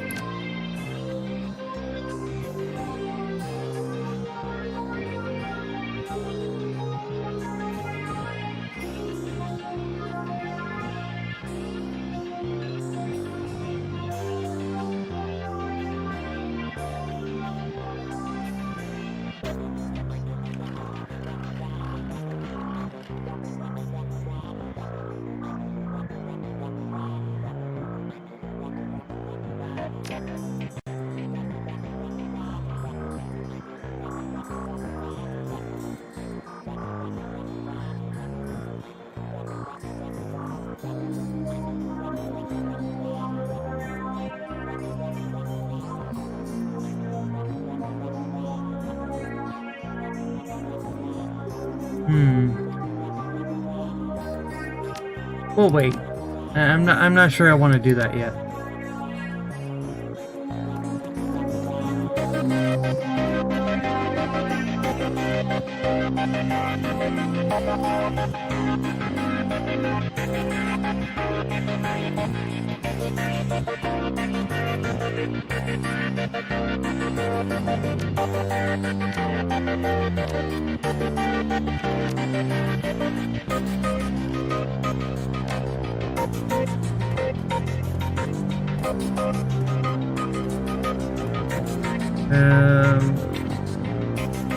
Oh, there's our big troll person.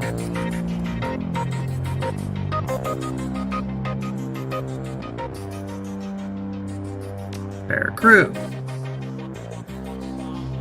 Alright, so we can't use Coyote this time.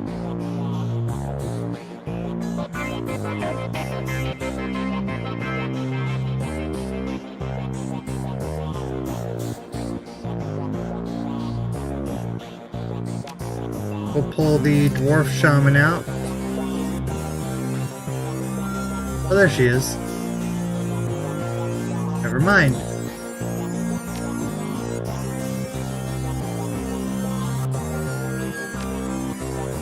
Let's keep using Shannon because she's free.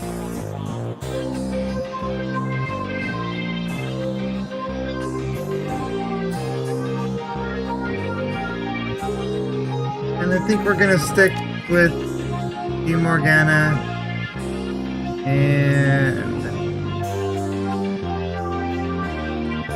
Jesse.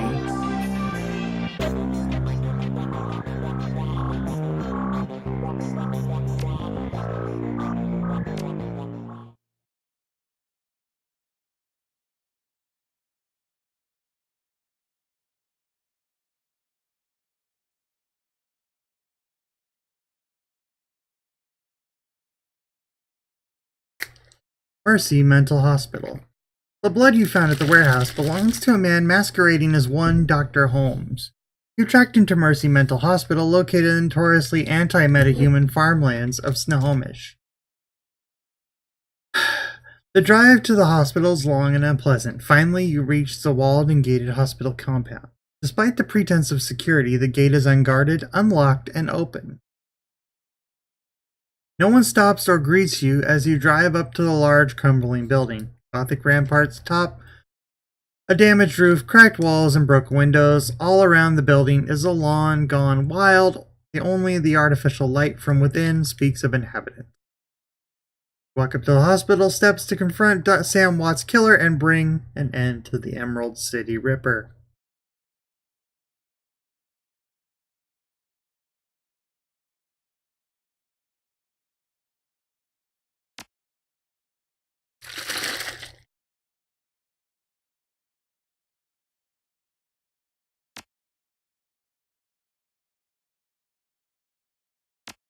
I really wish I could share equipment. Because I don't know why they bother to do this, because they don't let you... They don't let you put stuff in their stash.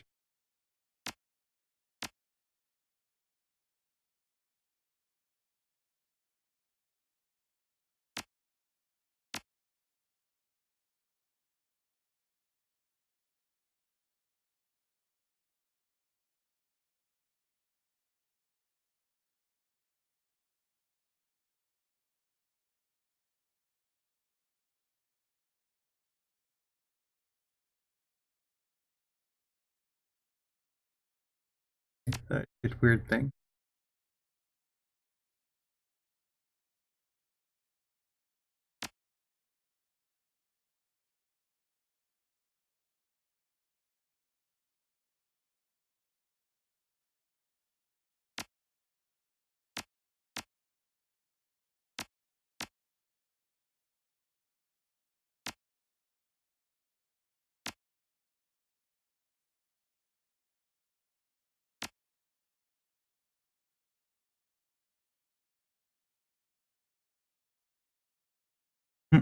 Now I got like 5 of these things because it glitched out. Yeah.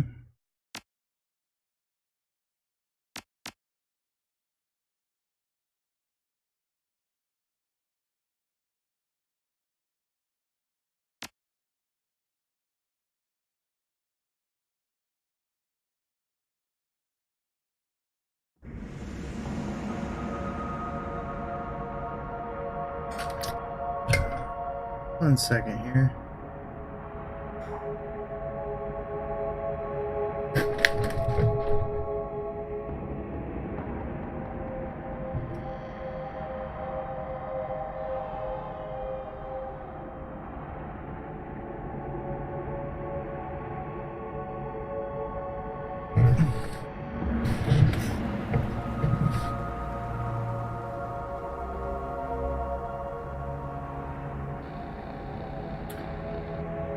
There we go. It's getting a little hot. I have karma to spend?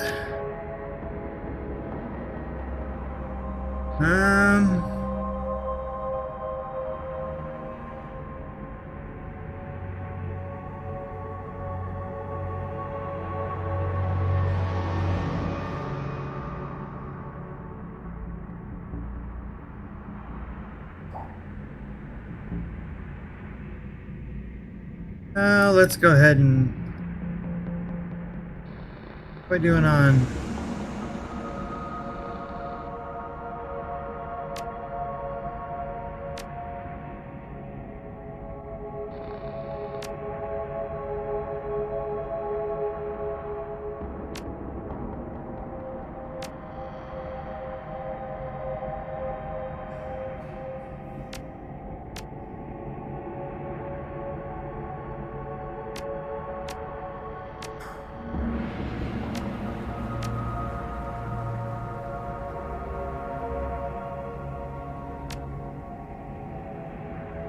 Alright, that'll do.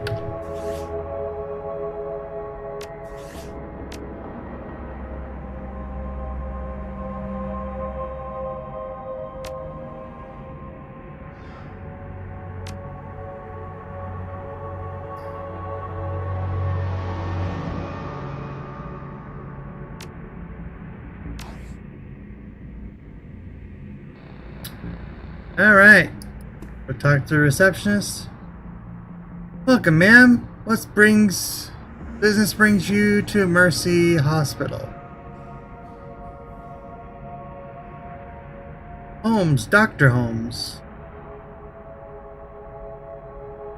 Investigating a murder. Oh, we took security here very seriously. We haven't had a patient escape in over 60 years.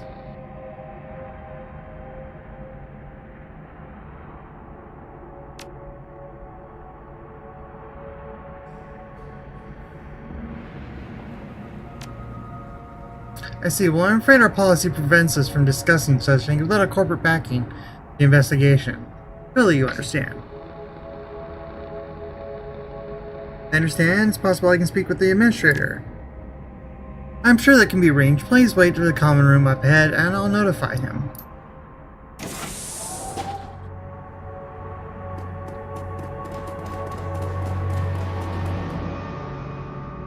Stay within the cafeteria.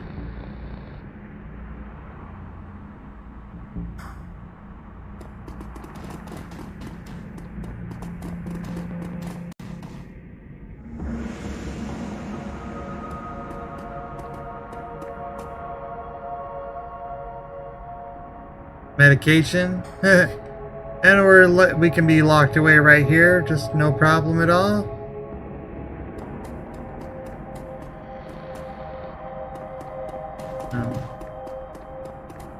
Hey Lorraine, how you doing, Lorraine? Hey lady, have you seen Josie? I don't think so. I know, right? I haven't seen him in days. Dr. Philippe told me not to worry about it. He says I worry too much. Who am I supposed to play chess with? Donnie over there can suss out more than match 4.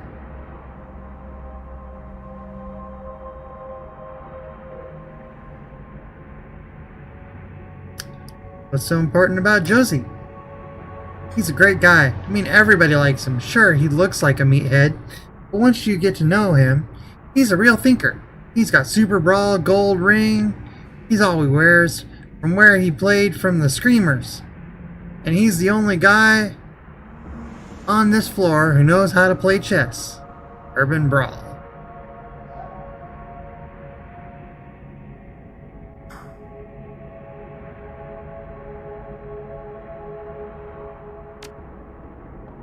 Not too rough for Jesse. He says he went the whole season without any injuries. He was usually playing Outrider though. Will you at least help me look for him? I have this key I swiped off the day guard, but they keep a close eye on us. You could have a peek in the infirmary and see if there's a record of something. He might just be a cool-off room.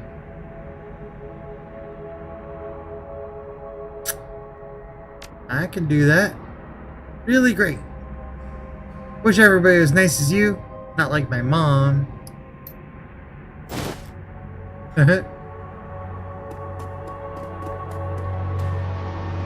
Hello, stranger. You look new here. Are you new here?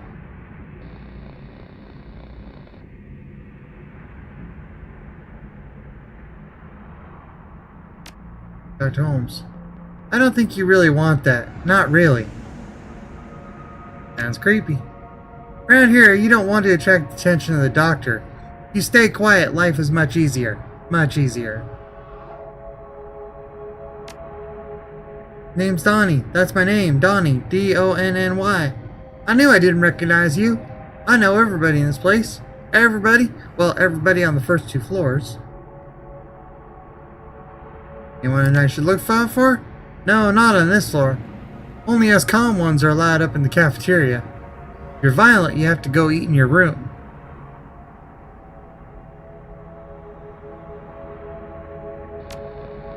Well, you don't want to talk to me. I don't work here. I'm not crazy enough for that.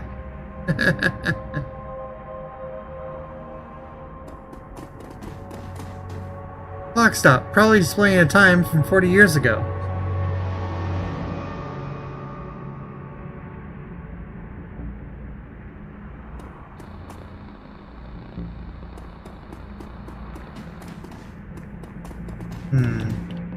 That door's not locked.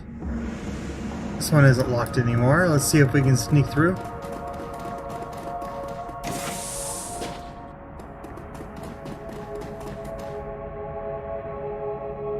Hi.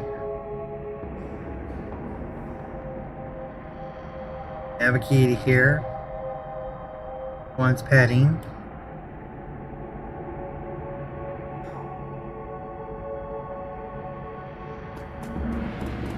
Alright, let's see what we got. Stench of mold and blood mold gets ever stronger as you move closer to the infirmary.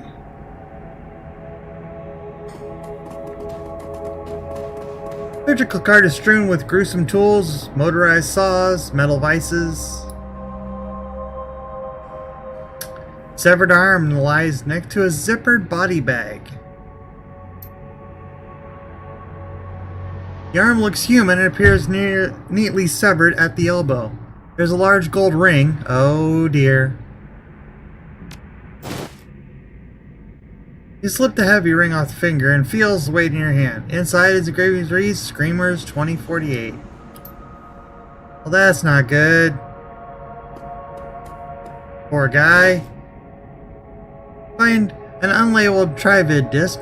You have no way of playing it back.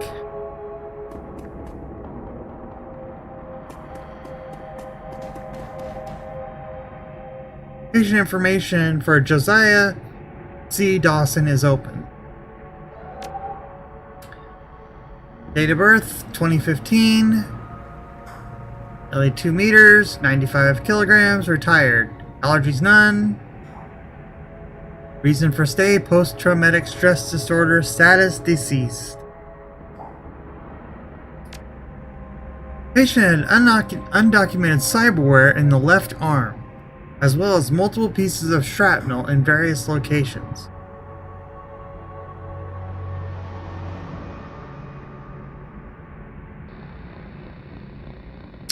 Complications would likely arise if transplanted to another host. The rest of the body is in excellent condition and can be used to improve other subjects, as well as fulfill some custom requests.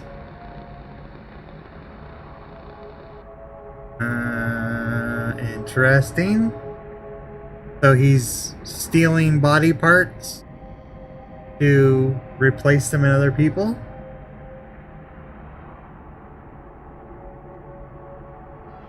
And then taking them back? Seems a little odd.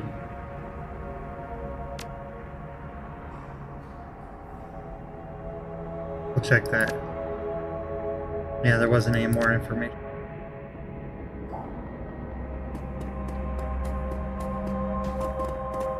Okay, so he's dead. I mean, there isn't much more to say about that.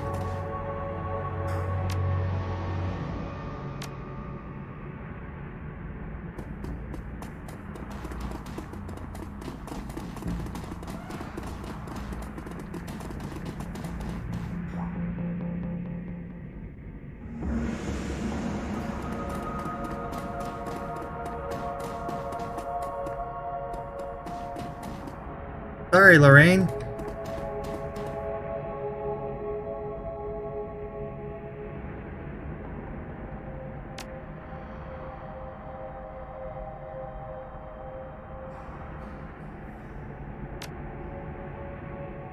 You mean he... Oh, God.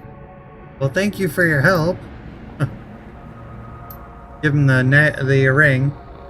Attention, champion. Please report to the North Hall to meet with the administrator.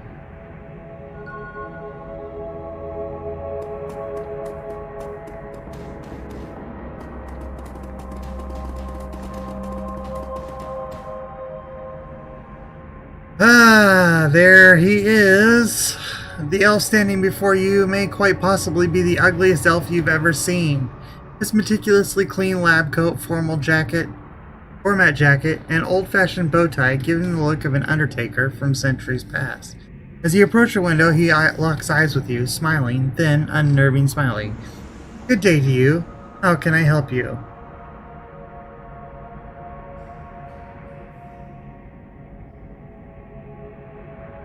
Dr. Holmes, aka Silas Fordberg, how about we chat? Wouldn't we, try to get inside before we reveal ourselves? You Holmes or Silas, or whatever you're calling yourself?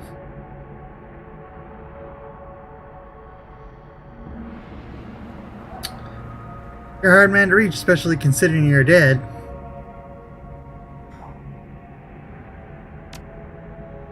I'm sorry, who's dead? He acts genuinely confused, but he can't seem to drop the smile from his lips.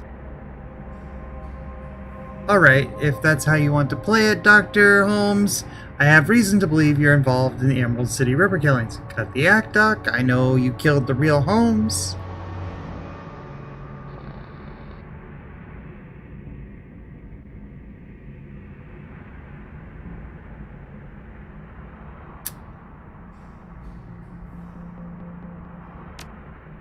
My word, such violent paranoia. It's a pity. Yes, of course, we are, again, like I said, the perfect time to lock us in. What should I expect? This is a place for broken things after all, and you are so very broken. Guards?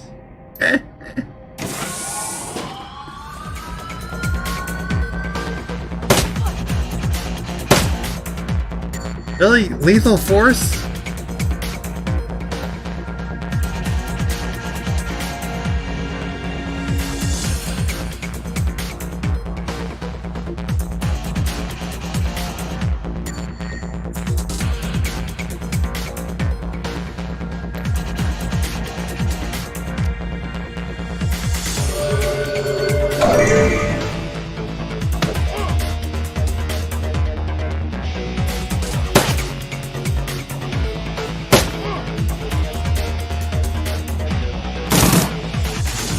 You were pretty stupid to jump in that path.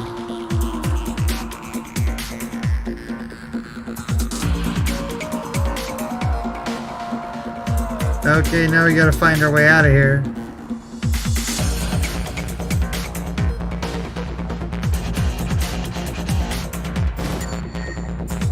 And the key will get us through here.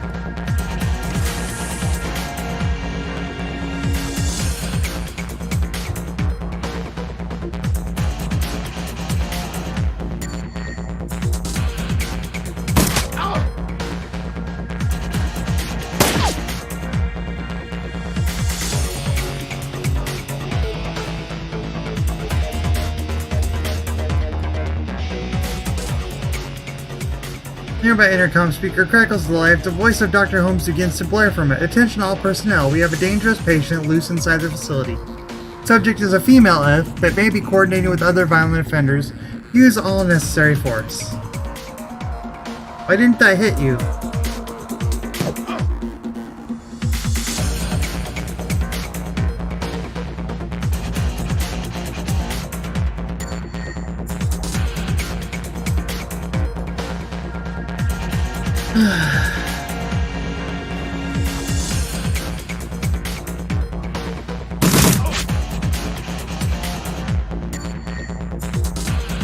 And I feel bad for the, innocent security guards.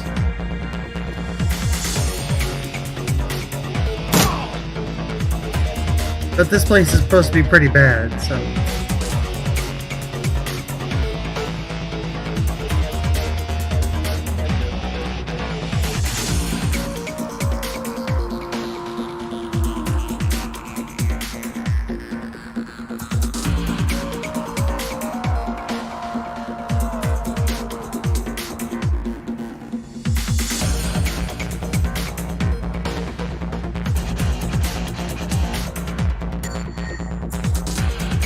The place is locked, so...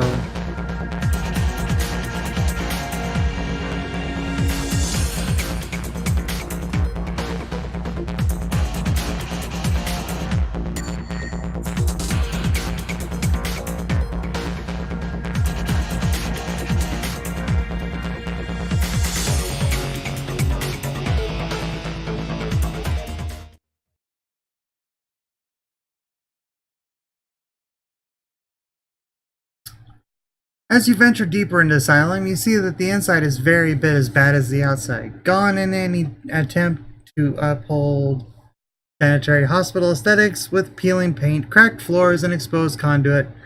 The pretense of mental care is shattered. In the modern era, Mercy Hot Mental Hospital is a throwback to the barbaric asylums of old.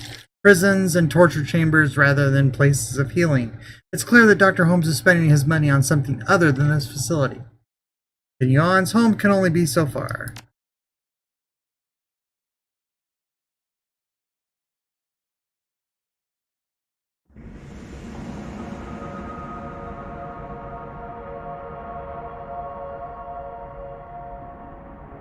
And of course, all the cells are open.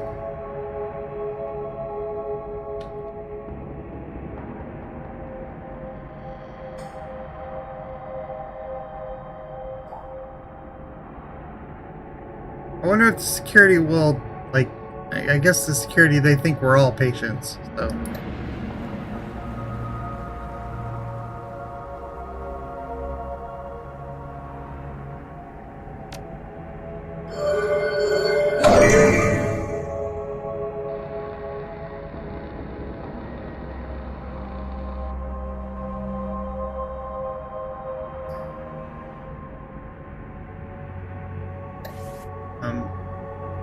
That was weird.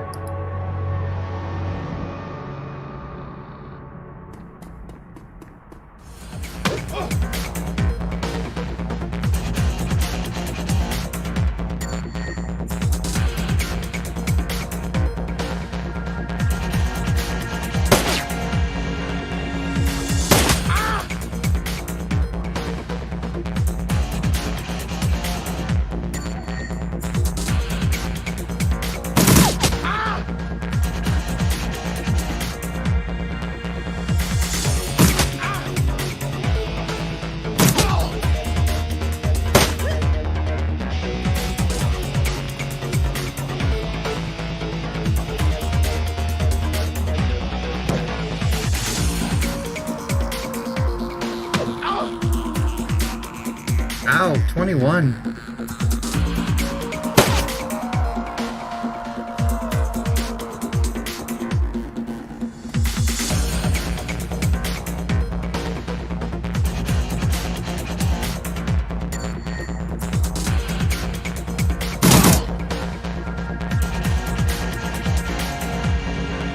Okay, nothing here. Drop. Let's move up here to point.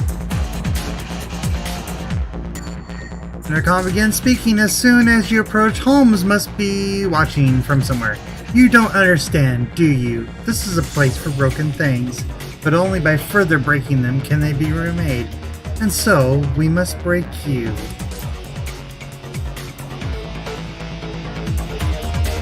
Yeah, probably not.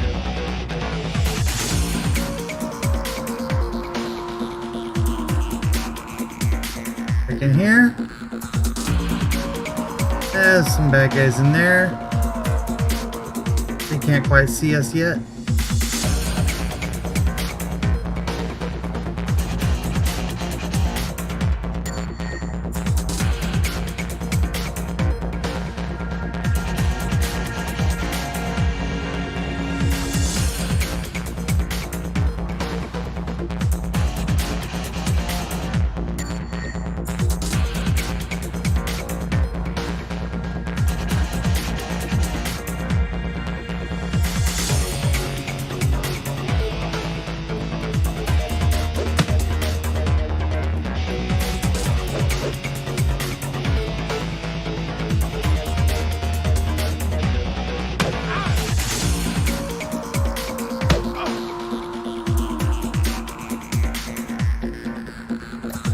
Cast a spell this time.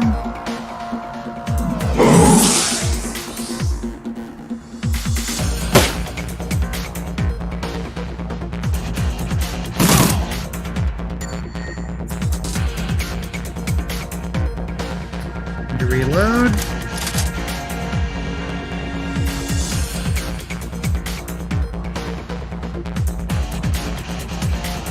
These guys are almost done, so she'll come in here. Scout.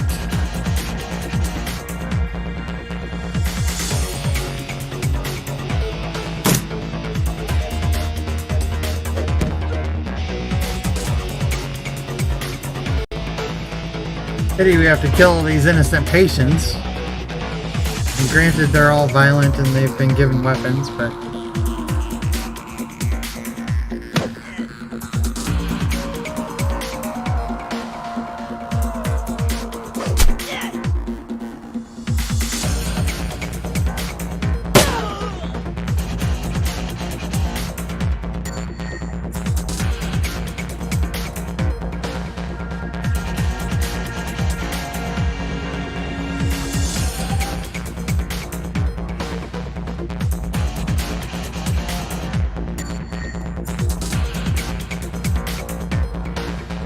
these guys are at least trying to stay out of it.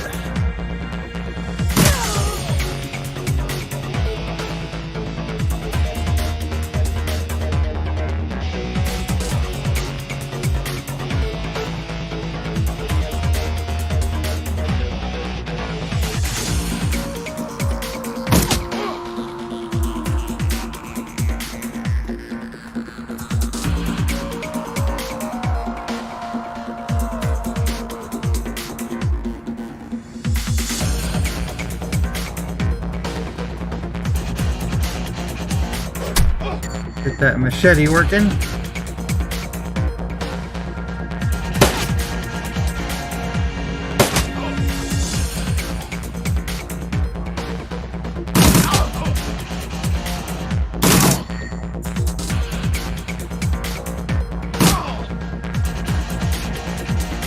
Okay.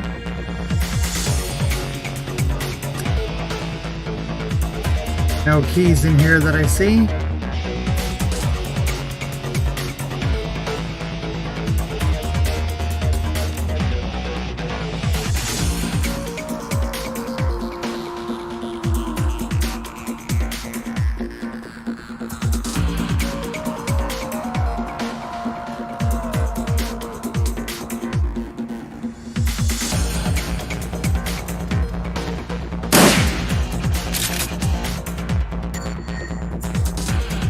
Oh, we got some more people here. Move Jesse around here.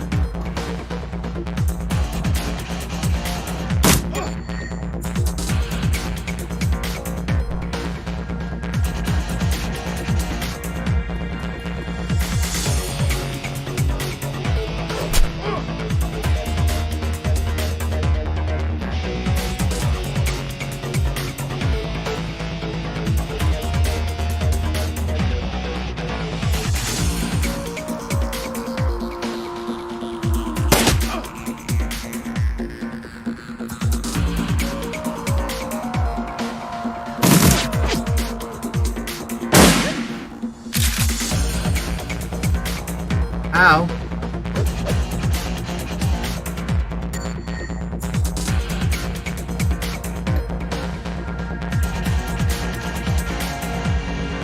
Killing hands. Switch to hand-to-hand combat.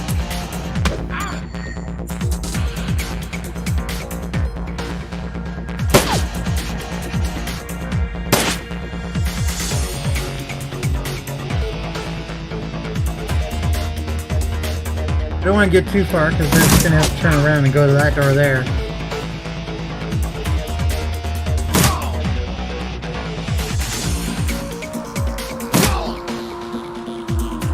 Come off. Big champion this way. Search here. The gate key.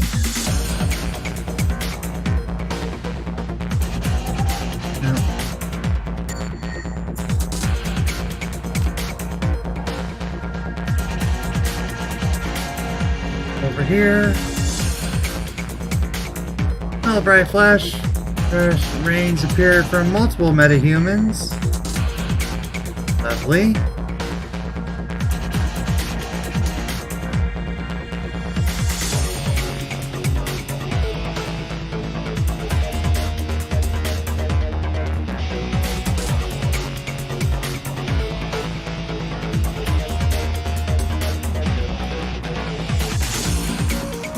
Are you a big fan of this style of gameplay, the XCOM style? Yeah, I'm liking it more than I did before.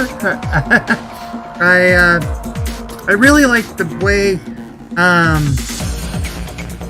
BattleTech does it a little bit better. It's a little more immersive.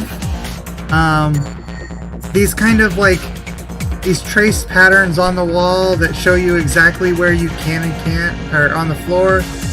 You know, it's not quite as cool. Plus BattleTech is, you can zoom in a little bit more and stuff like that. But I mean, I like this sort of thing, so it's been fun. This style of combat is fine. I haven't really played them before BattleTech.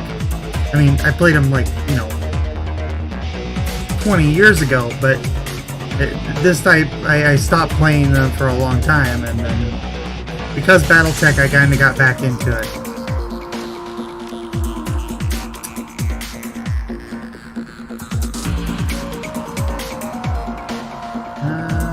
You guys are gonna wait.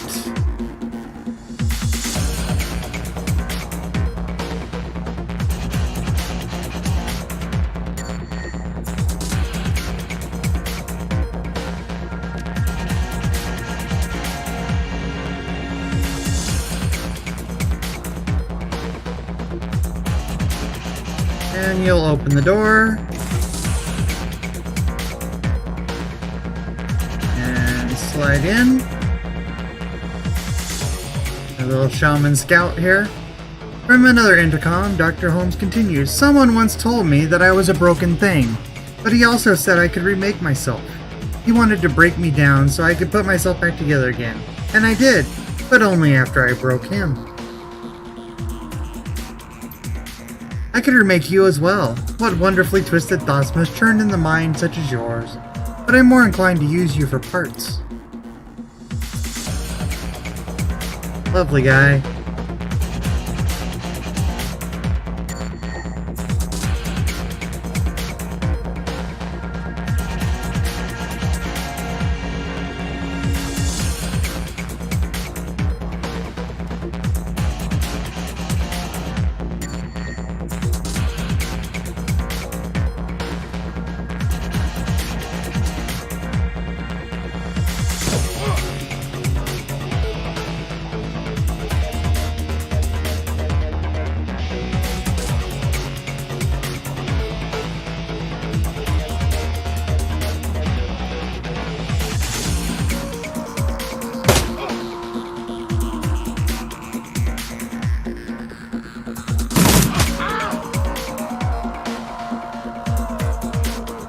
Load.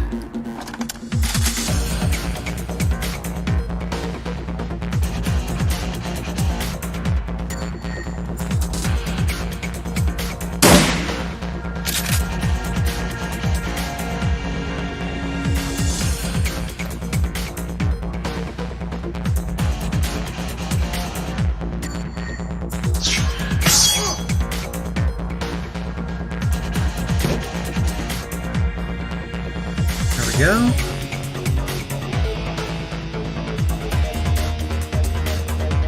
There, on guard.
Speed her up so that I can cast Killing Hands and still get 2 attacks.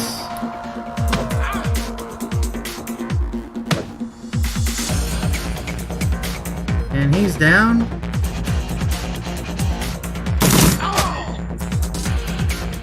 He's down.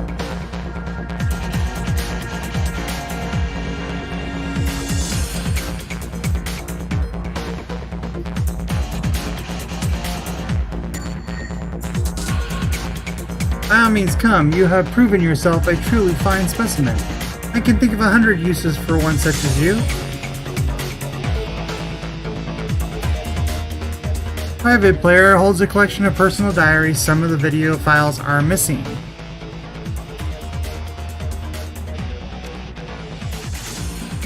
Got some cutout chips in last week. Tried them out on the patients with violent flashbacks, hoping it would at least mellow them out some. It was all like night and day. Once the chip was installed, all of the psychotic break triggers were blocked. Miss Yiskin has gone 4 days without attacking the staff or herself.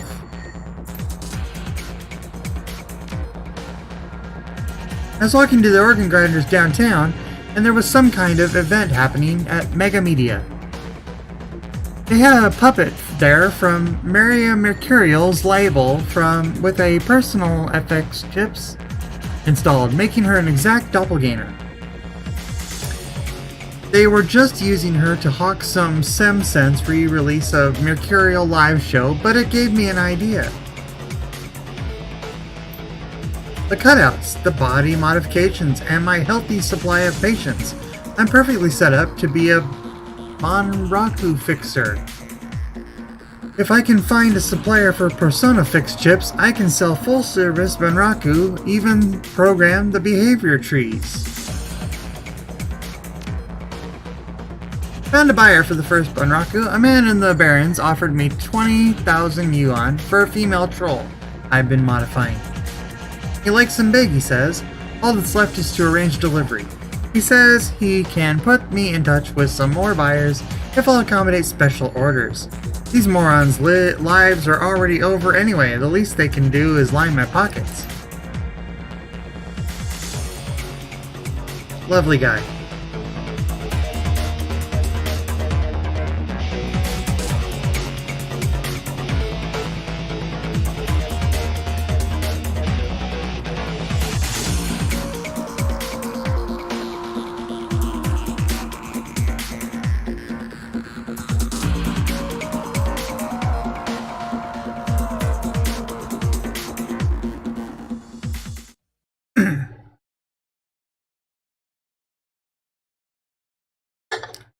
Before you is a medical lab turned torture chamber. The smell of old blood and decayed flesh permeates the room. The gory stains speak of the body fluid spilled without regard for well-being or hygiene. There are bodies, probably former patients, trapped in hideous machines enduring horrific experiments. The subjects you can see all appear dead. Any that aren't must wish they were. You've chased Holmes to his lair. Just as his face reveals an ugly soul, so does his safe haven. It would seem. Holmes, Silas, the Emerald City Ripper. The elf is a monster beyond compare. It is time to end this.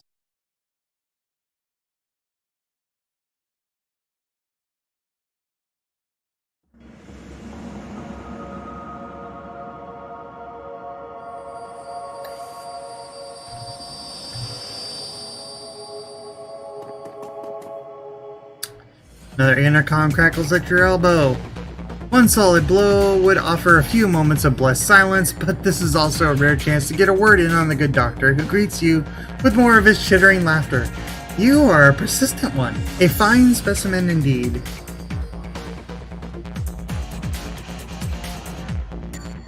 We both know how this ends, so let's get to it already. Patience, patience. We're not done here yet. I have one last examination to conduct.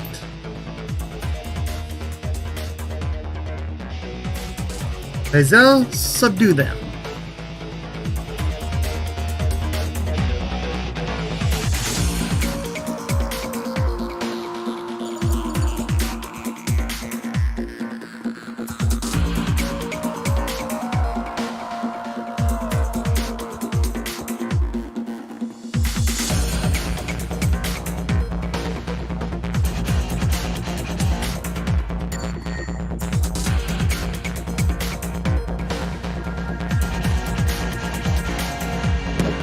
Oh, he's big. And I walked right towards him, and I am in trouble. I was gonna heal, I didn't realize I was walking right towards the big bad guy. Oh boy. Spell. Speed.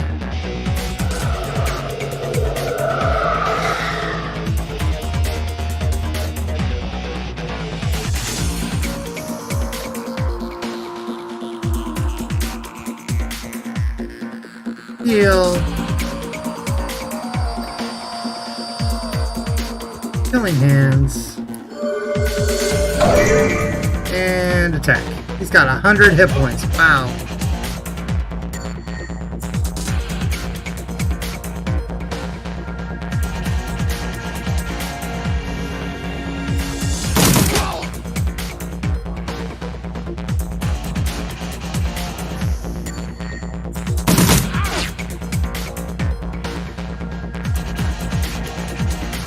Her up. Shotgun.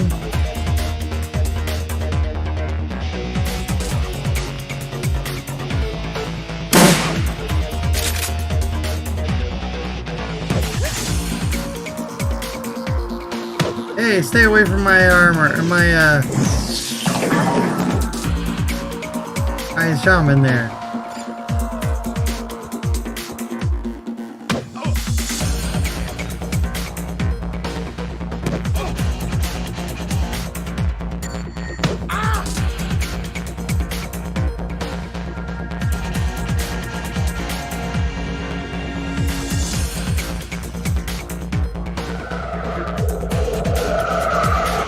Slow down the mage so that he can't attack. What is that? Some sort of toxic stuff?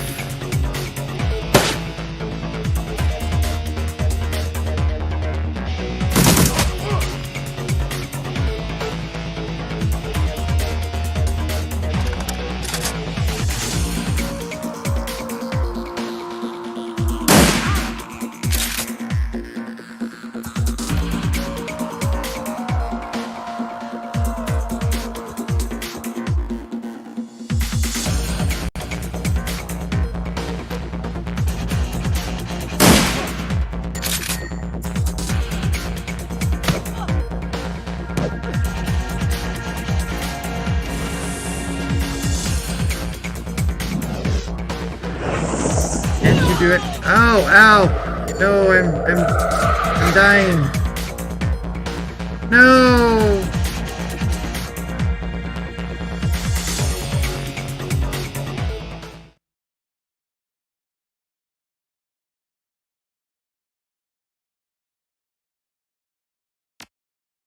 Okay, so I am obviously somebody I need to keep alive.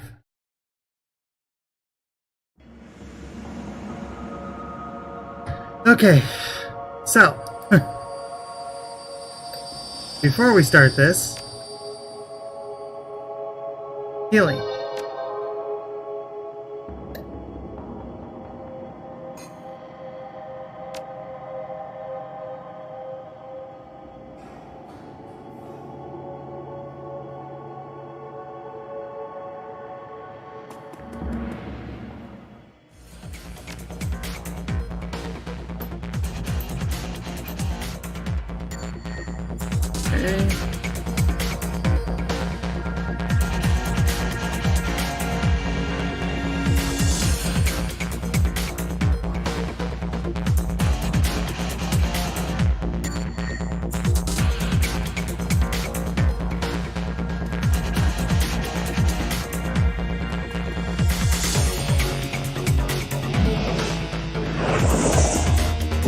Ouch.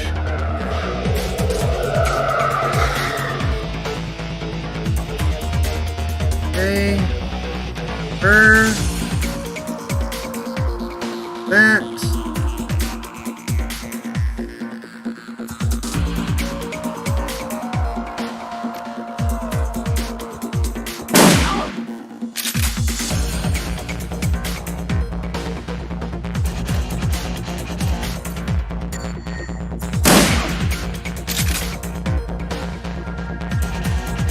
Good shots off there.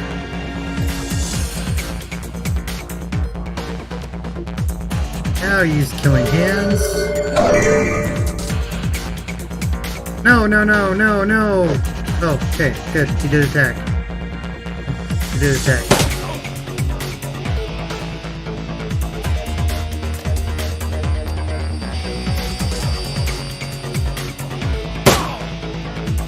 He's easy to kill.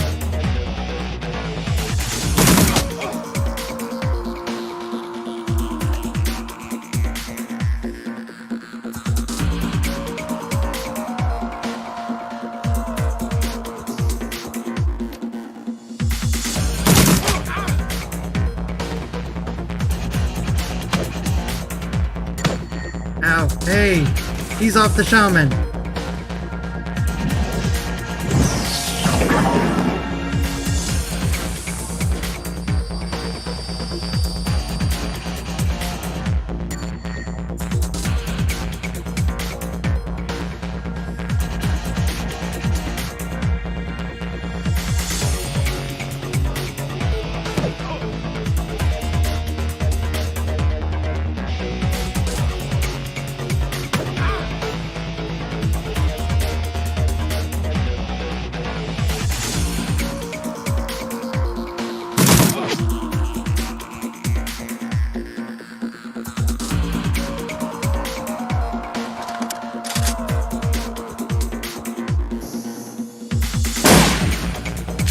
Really?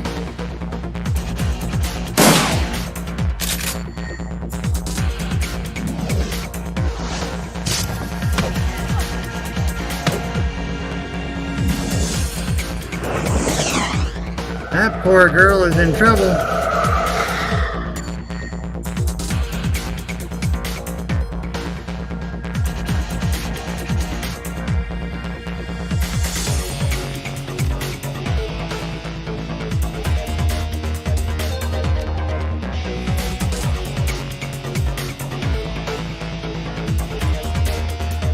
Let's kill this mage real quick.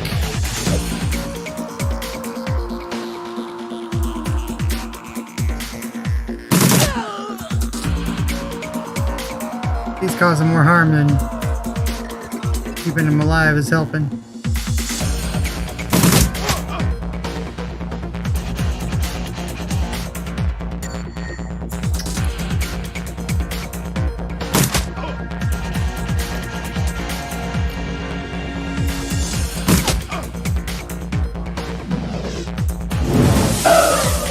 Ah!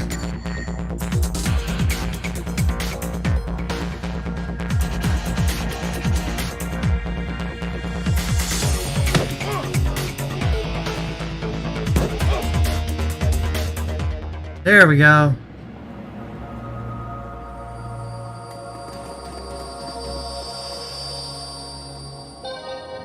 Dock wagon based traumatic kit healed. Because we don't want her to die. She's kind of important. Holmes drops to the ground, the light in his eyes fading fast, but something keeps the shriveled husk of his soul stuck to this mortal coil for a few minutes more. This is a place of broken things. I remake them. She asked me to remake her. He manages one more laugh, his glazed eyes rolling together a workbench across the way. Towards the work. She was playing both of us. Dun dun dun.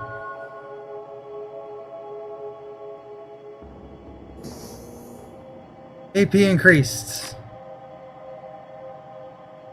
Then with a final bloody whimper, the Emerald City Ripper breathes his last.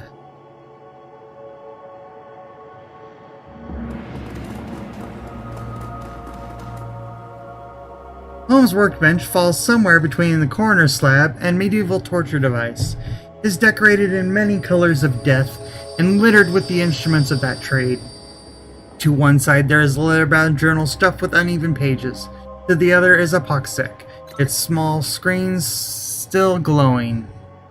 Beneath the bench is a rolled sheaf of papers held close to the tied length of surgical tubing. Workspace. The bench is clearly paid host to numerous bodies over its time. It includes limb restraints as well as skeletal traction mechanisms.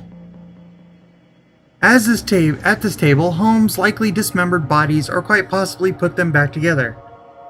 The tackiness of the blood suggests it has been used recently. Skim the journal.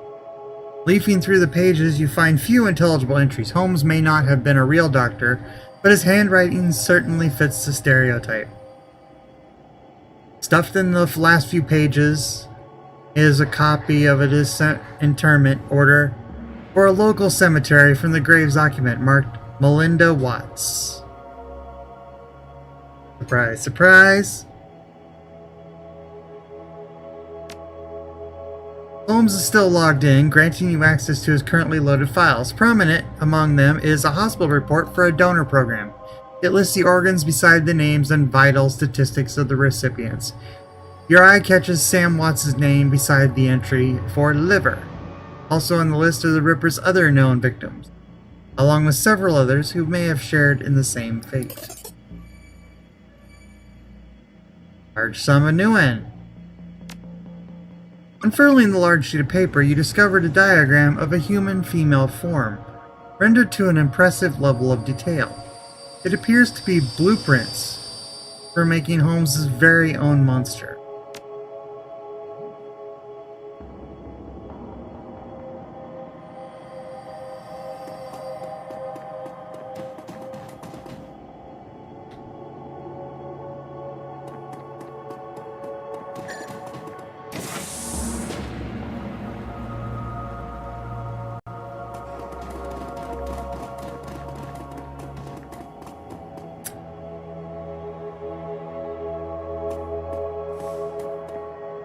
His chip slot is still fresh, the open wound pink and wet and lurid. His voice drips innuendo, but his eyes say nobody's home. Hello there, did you come to play? No thanks, I want to know what's going on. I'm not in the mood for games, are you okay? Of course we're okay. We're ready for your little party. You want to have a little play party with me, by her name? She's assembled in standard config, face of a schoolgirl, body of a stripper. You'll need some thick beer goggles to miss the work she had done. But that was the male one I was looking at. Stares at you blankly.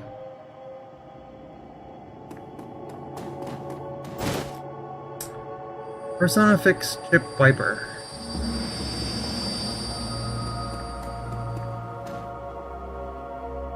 The programming.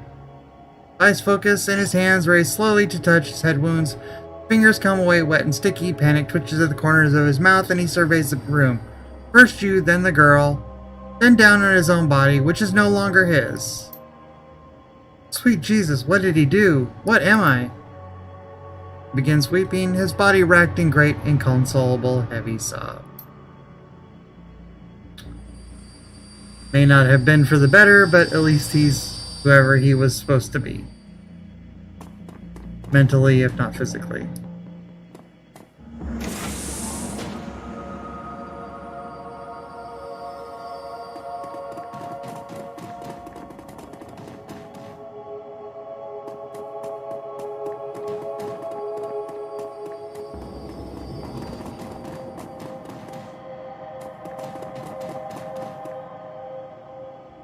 As you approach the exit, you realize Shannon lingers quite a few steps behind. Looking back, you see that she is half turned, looking pensively toward the horror show of Holmes's lab. Finally, feeling your eyes on her, she faces you and raises her head in a proud, almost defiant manner. We have done much good here tonight.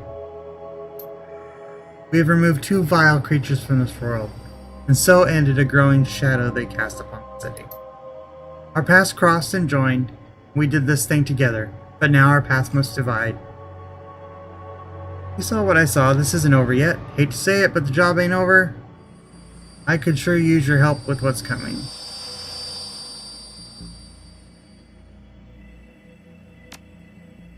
And I'm sure I could use your help with what I must do next.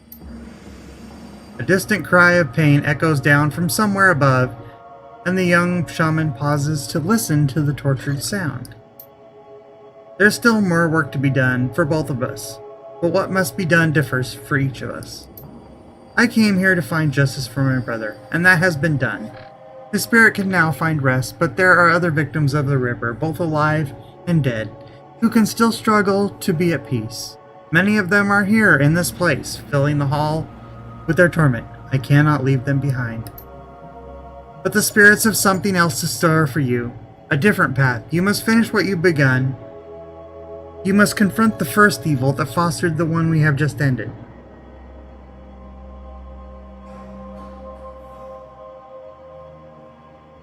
No way I can change your mind?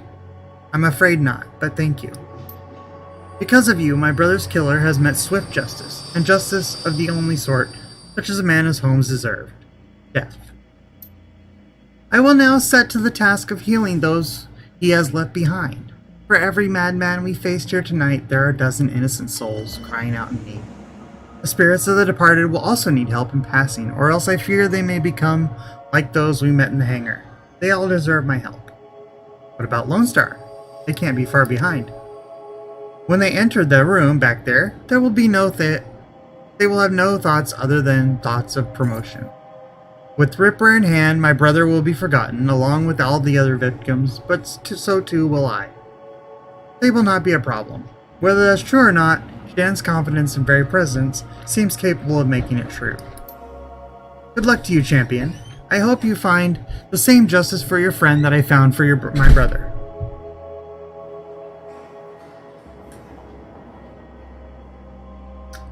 Appreciate that, and good luck to you. Dun dun dun.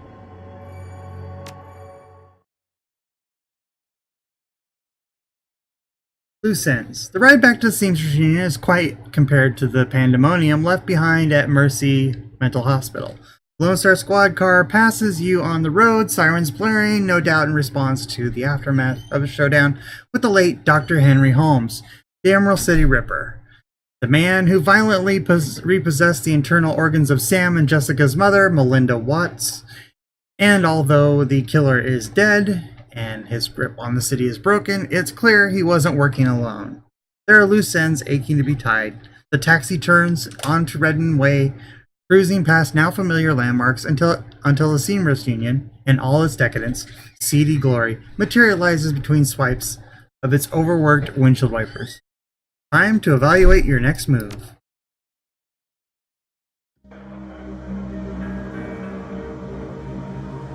Union is quiet this afternoon. The salarymen and wage slaves haven't migrated from nearby offices and suburbs to dabble in the exotic yet. Well, awesome. That was pretty cool. We got pretty far. We found the Emerald City Ripper. Of course, that led us to another case. Whoever first created or was manipulating this whole thing, we still need to track down that. But it's a good bookend. It's a good section to stop at for sure. Yeah, if you want to see more, or let me know if you want to see something different. I probably might do that next week. We'll see. Obviously, next Wednesday we're doing Shadow of the Tomb Raider because that's launch day for that. Yeah, and if you like what you see, don't hesitate to subscribe, or you can join on Patreon, the $3 bills. I give you a little, logo and for appreciation and thank you. I'm looking to do a sort of Patreon choice thing in the future, but we'll see how that goes. I haven't decided how I'm going to do that or when, but kind of like I did with the last Friday where I put it up to vote, kind of get some input on what people want and maybe let the Patreons decide. But yeah, so please just go ahead and if you want some of those extra abilities or extra perks, check us out on the thing. Got all those fun. And follow me on Twitter for sure, and so that you can see whenever I'm tweeting or whenever I'm getting ready to stream. All right, have a good one. Bye.